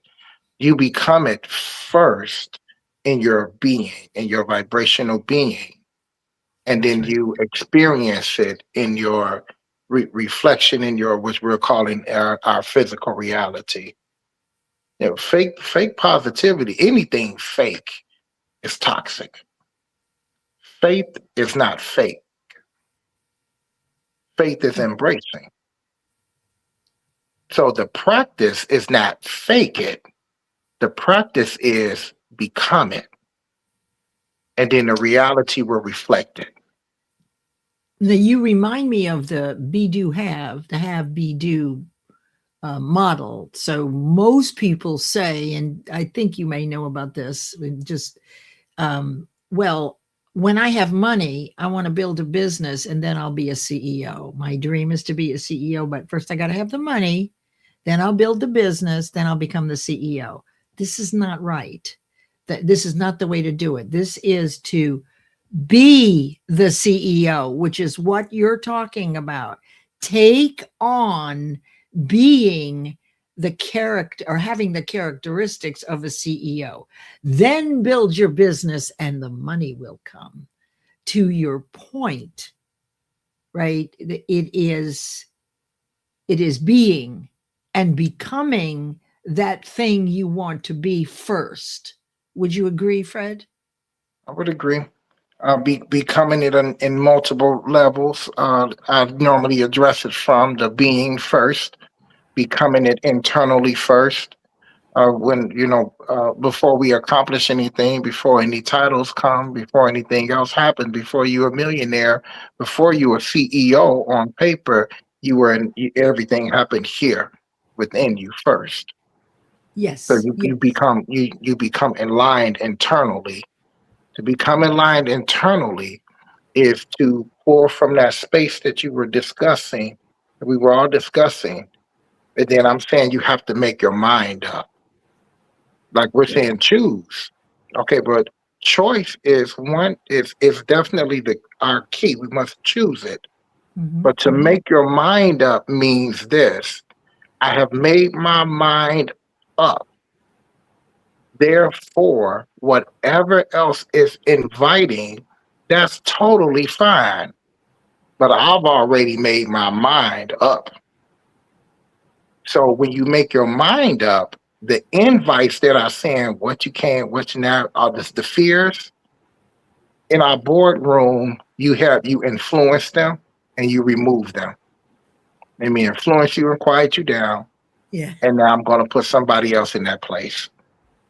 Yeah. So you make your mind up to where you're not saying, I'm finna fake it and I'm gonna act tough and macho and I'm gonna go in the boardroom and then when they address me, I'm gonna sit it down again.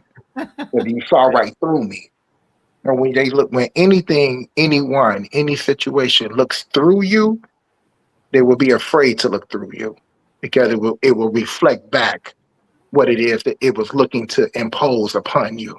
You become a mirror to it, Mm. not the tail of it. Okay, this was a fear. Thank you very much, fear. I'm going to go ahead and reflect back on to you what it means to. Okay, so I was afraid of heights. I started flying planes. You fly planes? Fly planes. So So you now I was basically did the thing that typically you were afraid of, and that is exactly how you begin to disprove that fear. But once isn't enough, so you flew planes more than once, didn't you? exactly, and it goes into like necessity. The fear was there as a necessity because, or the situation became a necessity for me to beat the fear. Because when COVID happened, I was concerned that they were going to make us get shots. And I did, and I have already made my mind up that if you say I have to get a shot to travel to teach my classes, I think I'm going to wait.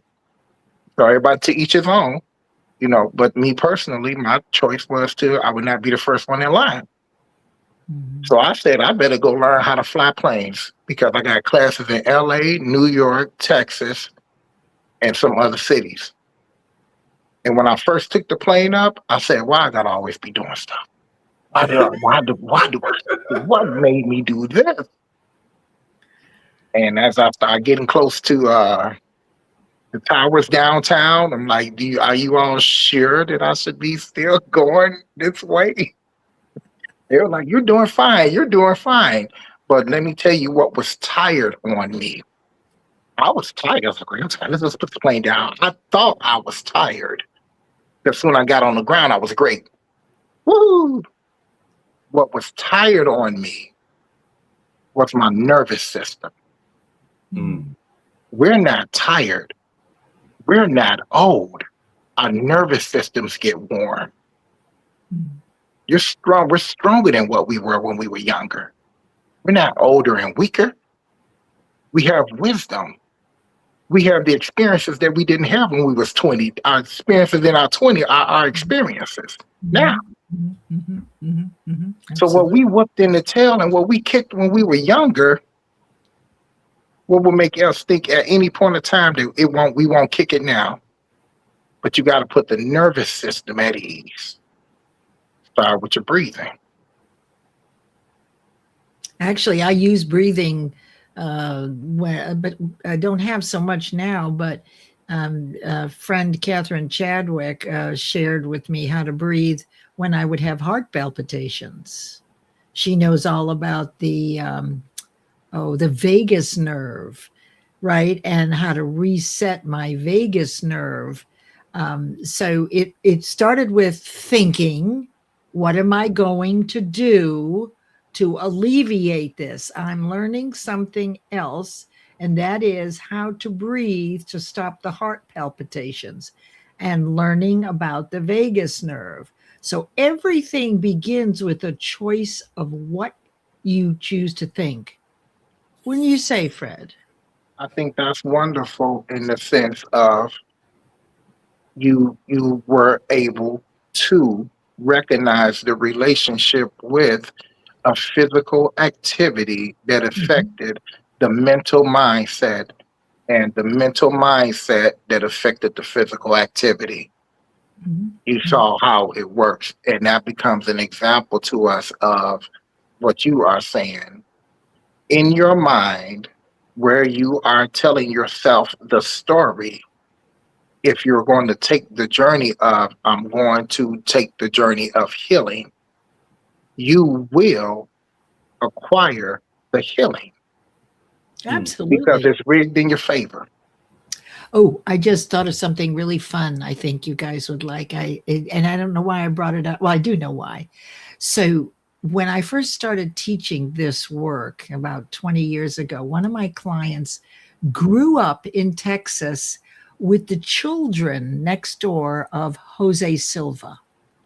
Now, for those of you who don't know who Jose Silva is, He was the father of mind controls, the Silva mind control method. And I believe now that Mind Valley has purchased the Silva material. And I did the certification about 15 years ago.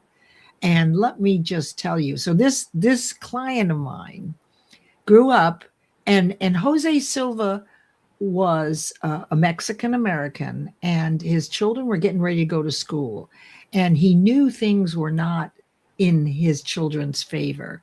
So he created this whole system of stepping into your subconscious mind, okay, and creating through visualization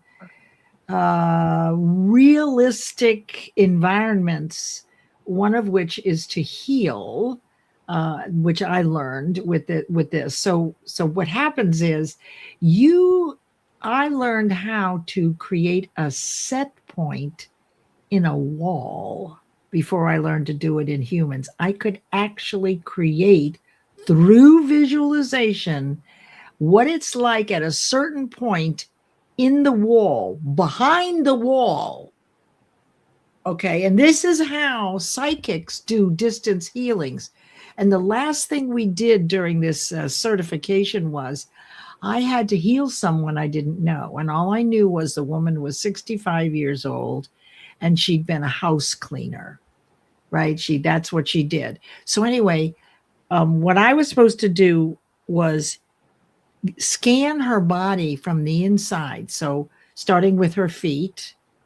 And of course, she had been cleaning houses. So it was no problem when I said she has a lot of calluses on her feet, but I'm inside her feet. Okay. I am inside her body visually. And I said, oh, she has a lot of calluses on her feet. No big deal, right? I mean, anybody could have calluses. So then I went up her body and I went behind her lungs and her neck. And I said, she is getting over a cold or a lung infection, because I could see the congestion from inside. But again, then anybody could have that, right? So easy to disprove, until I went inside her head, and behind her eyes from the inside, I saw cobwebs, the kind of cobwebs you'd see that they used to use to when you were a kid and you're out in the woods and you cut yourself. The cobwebs, if you put it on the cut, it bound together the skin, right? And so I saw cobwebs behind this woman's eyes. And when the process was finished, indeed, she had been working for years. She did indeed have a cold or an upper respiratory thing. And this was his aunt, by the way. She had just finished cataract surgery. How would I know that? What did I see? I saw the healing. So there is a lot there. The universe and God gave us gifts that we're still uncovering. And when you can do what I just described to you, there is no limit, right? No limit. Every great thing that was created by man was done without knowing how. Every single one, right? So what I'm saying to you is that you create your cause in the matter of your life. You are the source. You have the universe as your co-creator. And I believe that God, the universe, energy, however you want to look at it, is already within us in our conscious mind. That is the whisper of the universe. That is intuition. That is when you go to bed at night with a question on your mind or a problem that you've had, and you wake up in the morning and you have the answer. It's the only time the universe can get into your mind, when your fears are sleeping, because they are loud and they are dominant. They will stop you in a heartbeat to do anything new that you want to do. And so the universe is already with us. We're co-creators. everything we do, we create with the universe through alignment to honor Fred's work, through being aligned with the universe and the higher vibration. You can be, do, or have anything you want without violating the rights of others. The end.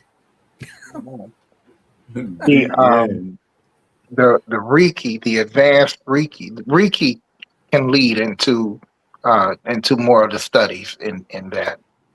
You mean Afterwards, Reiki? we Reiki? Some people call it Reiki, Reiki. Yeah, Reiki, yeah. Reiki, yeah, it can lead. It can become more organized through those types of sciences. Now, of course, us having the quantum understandings as well. So, alignment, it's exactly the same. Whatever you're aligned in is what you're creating in. It is becoming aware of alignment and then directing alignment. When you are somewhere where you do not prefer and you feel that I do not prefer this, that is the universe giving you an opportunity to grow in yourself, grow in your thoughts, grow in your being. That is the universe saying it is time for you to learn it is time for you to change your narrative. Like Mhm. Leslie is saying, tell yourself another story. Now, in story, in the sense of this, paint yourself another reality. So Yes. there's a scripture that says that we live in a blueprint. This is a blueprint. If this is the blueprint, we are painting the colors in the blueprint. Mhm. We have that much power to where we are sending out messages, signals on different levels. The chances of you having someone like me and Leslie on the same call in this form of a dynamic is very, very, very, very, very, very rare. So something called, and in the recognition of there is an intelligence that created our intelligence. If we're intelligent and we were created and we have the ability to create, there is an intelligence that is more intelligent than ours. The alignment of recognizing that intelligence is smarter than you, Mhm. and it is pulling you, not kicking you. You're kicking you because you're being pulled. Don't pull me. Let me become stable, not in growth. Growth is the stability of growth. You have to move on.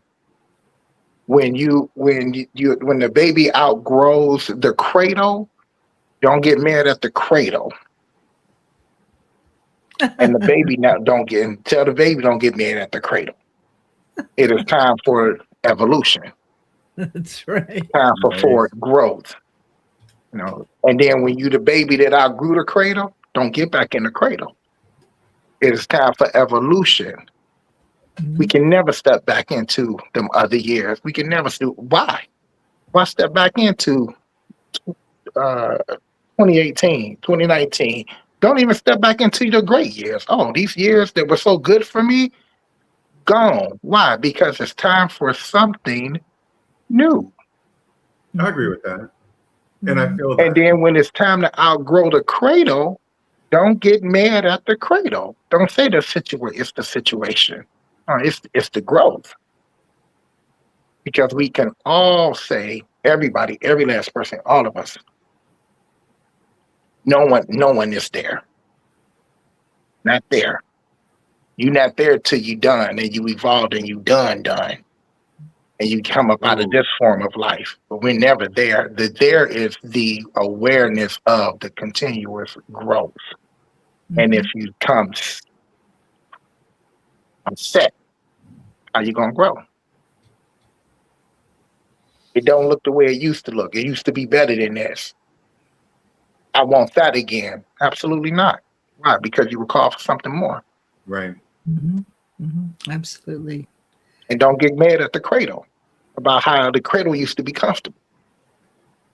I want my cradle. No, it's time for your house.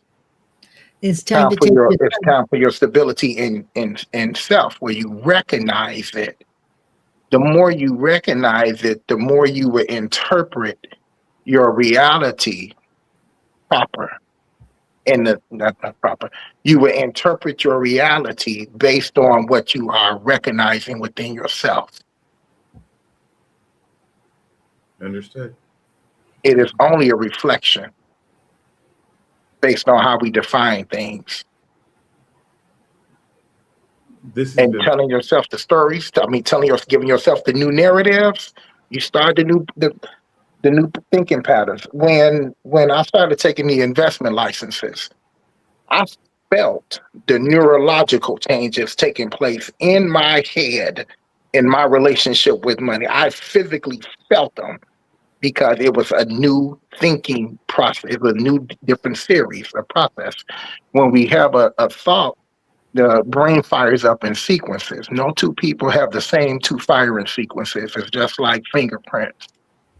But you have so many other neurological connections that needs to be learned how to be fired up. But when you stay in one place, you can't discover the rest of those connections.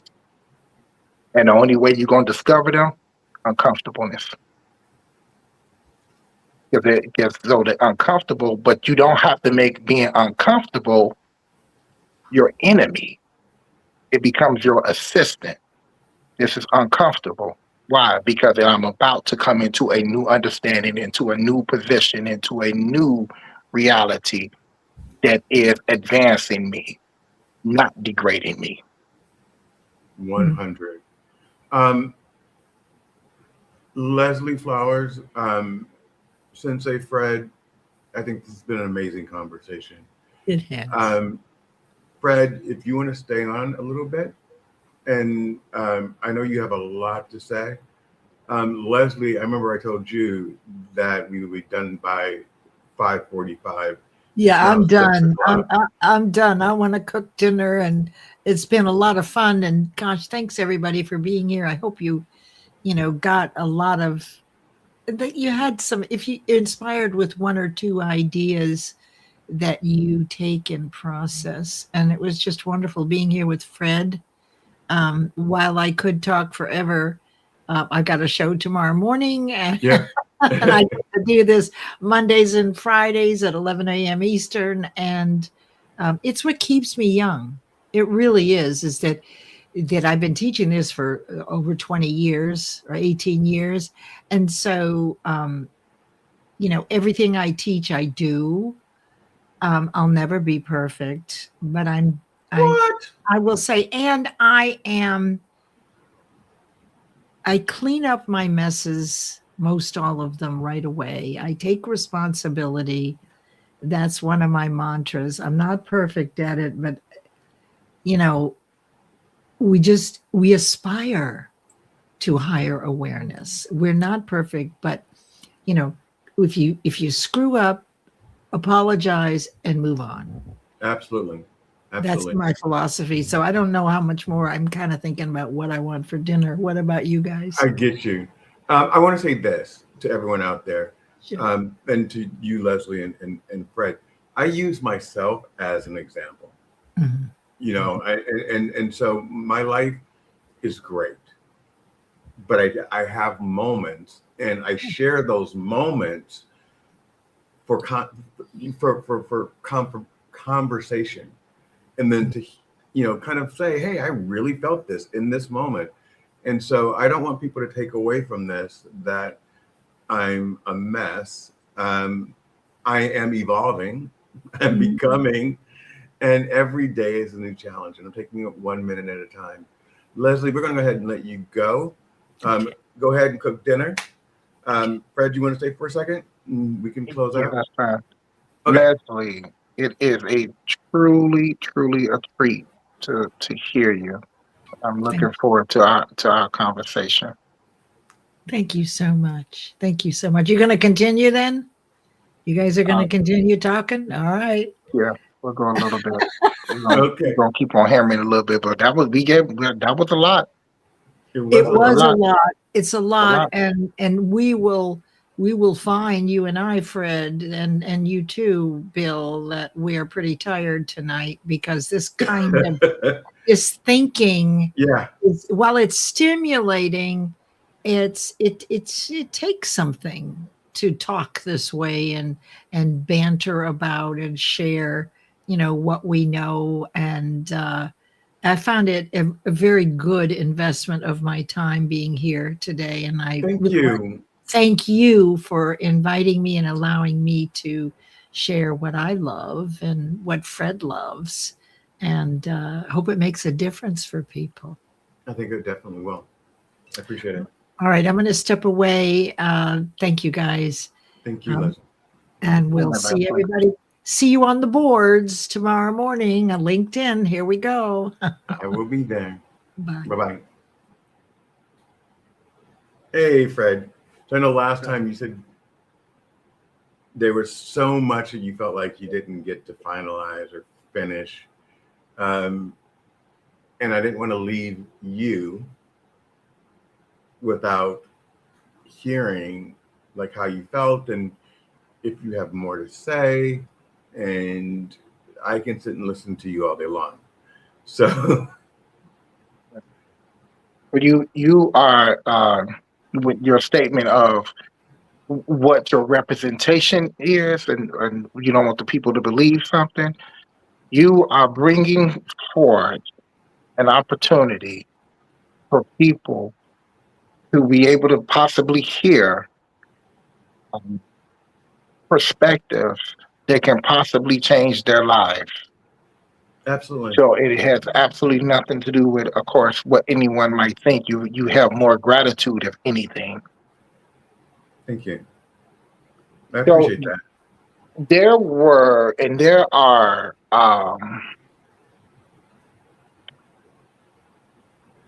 pivotal. There are points that needs to be anchored where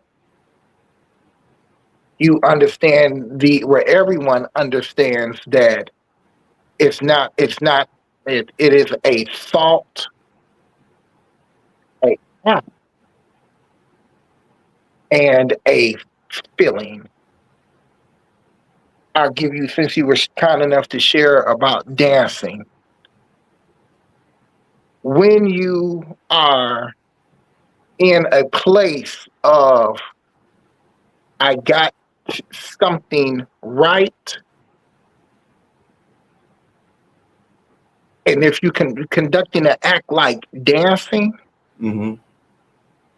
with the thought,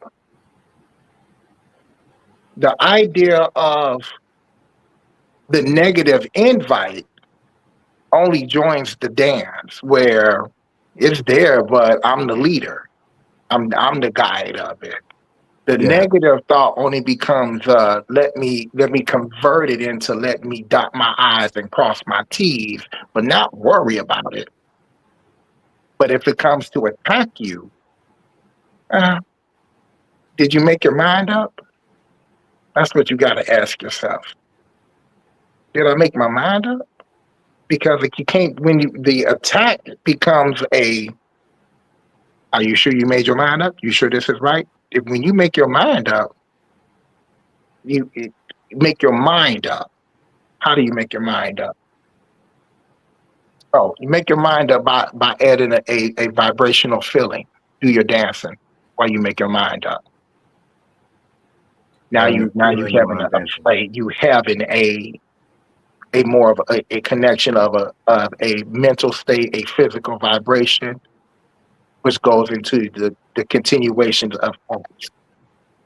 You also take advantage of the most powerful therapeutic existences in mankind, such as the sun. Sit in the sun um, and drink plenty of water. Drink plenty of water, sit in the sun, deep breathing. It recalibrates your totality. where you are in more control of what is being done to your nervous system. You become more aware of what is being done to your nervous system. But there's a coat that a lot of us wear. We a lot of us think that we're supposed to be worried in order to make something happen. We're supposed to be boggled down. What I do, I'm about to focus. That's that when that is extreme, that comes from a coat that was put on us when we were younger. If you want to do something right, you got to be so serious. When you want to dance right, do you have to be really serious, or does it happen? It's But you already know here. what? But you know what? I've always walked to my own beat. So even as an executive, I've always been the person that would like just I just dance. I don't I enjoy the work environment. Period. So I think we spend more time working than we do sometimes spend at our own homes. And so I've always believed that we work hard and play hard. I don't take myself too seriously because I'm more looking at the team and making sure that they're okay. I don't ask for raises for myself. I ask for raises for my team. And in turn, I know that I'll be taken care of. I've never worried about money. And I think that's why I always say I don't really believe that I have a lack mindset because I've never been concerned about money. It's always come to me. But right now, I am stressed. But let's talk about Gregory Liverpool real quick, and then you can talk to me about what I just said. Cool? So Gregory said, people don't apologize to others when they're in the wrong. They would gaslight an apology out of you to stroke their egos. Here's what I'm going to say about that, Greg. I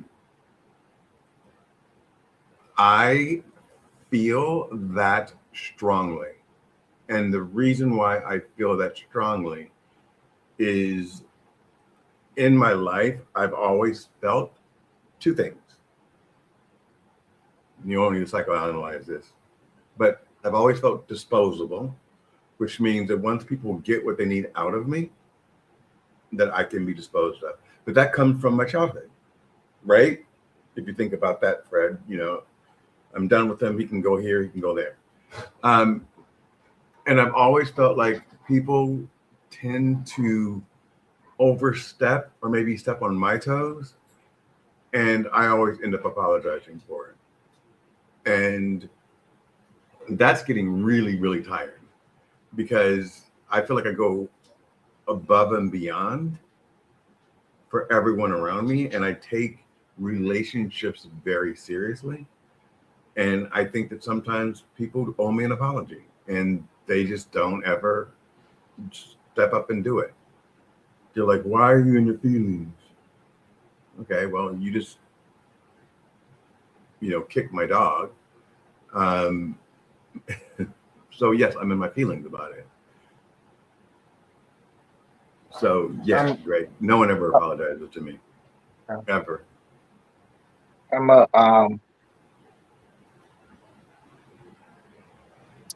gonna address something, and then I think I'm gonna have to go ahead and get moving a little bit. Okay, cool. So, expecting an apology is a waste of time. Absolutely. And an apology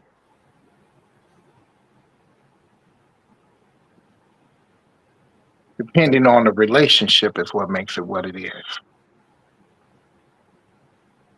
Yeah, So, I mean, don't apologize if you don't know what you did, because then don't apologize. Don't apologize for the sake of apologizing, right. And don't want an apology because your feelings hurt.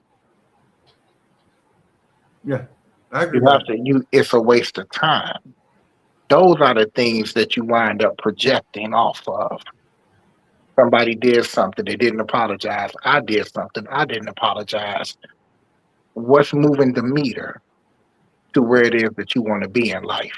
I take accountability for me. And I think it's fine in context of what the relationship is, but depending on the relationship, if it's because no one's perfect, people are going to make mistakes. Absolutely. And I've had to apologize. I apologize to students and everything, but Do you teach flying? Did you say that? no, I don't teach flying. I teach martial arts. Um, let's just understand the importance of, even in being aligned, when you understand that what people do to and for others, they do to and for themselves. It's not what you done, what a person do to you. Everybody do everything to themselves. Again, in contact. Yeah. So you wanna be able to make sure that you are not putting yourself in a position in which your nervous system is subjected to somebody else move. That right there. Because what you do to and for others, you do to and for yourself. When you start making your apologies and accepting and making an apology is from realization. And I realize. Absolutely. And and I and realize. and and, And when you and right- apologize, it's really for yourself. So because the other person has an opportunity to accept it or not. But when you are aligned, you already accepted the apology and moved on, because you know that people don't have the realization of it yet. right. Yeah. So I think apologizing to me means taking accountability.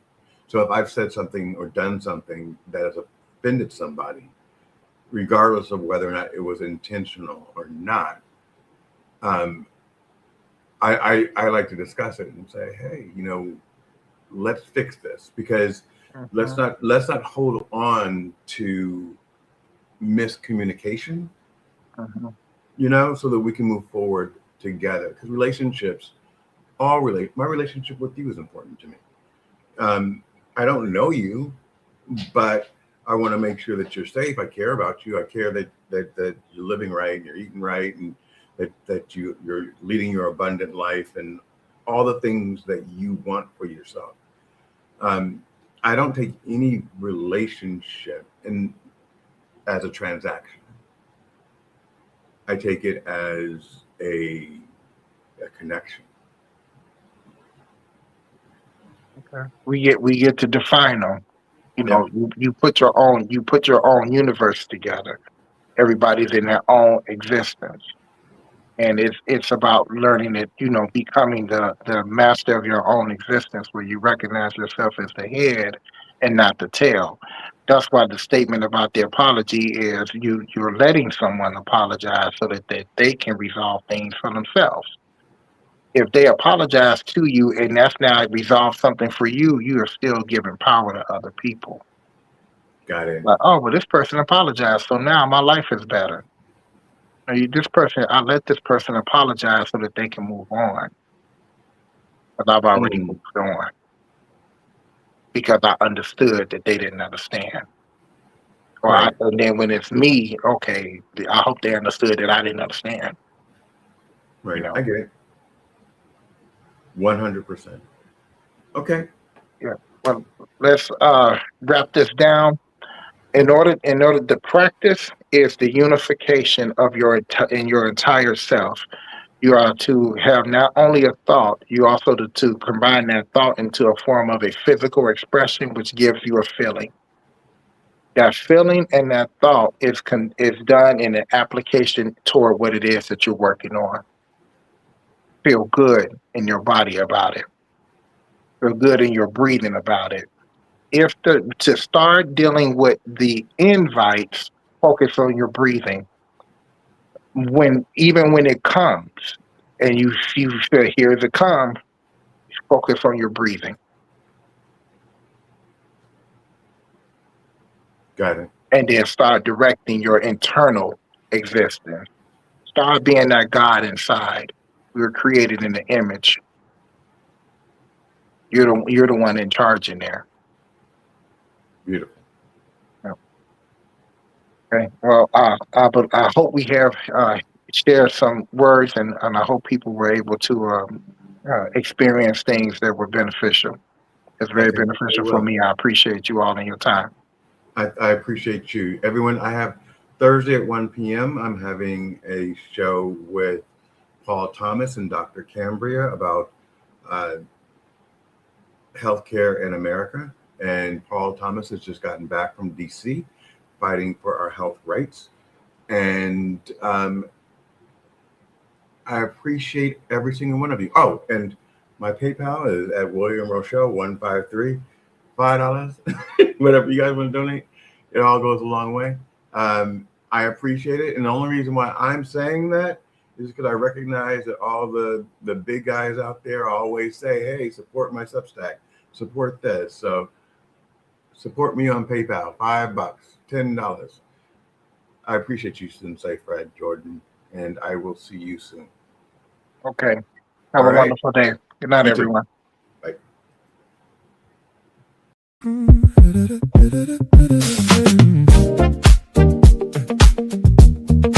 Come a little closer.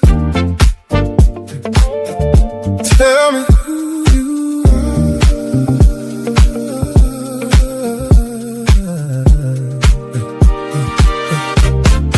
Come a little closer. Tell me who you are. Not the face you show the world. Show me where you are. Tell me what you lived through. Tell me how you grew. Show me how the fire came and made a light in you.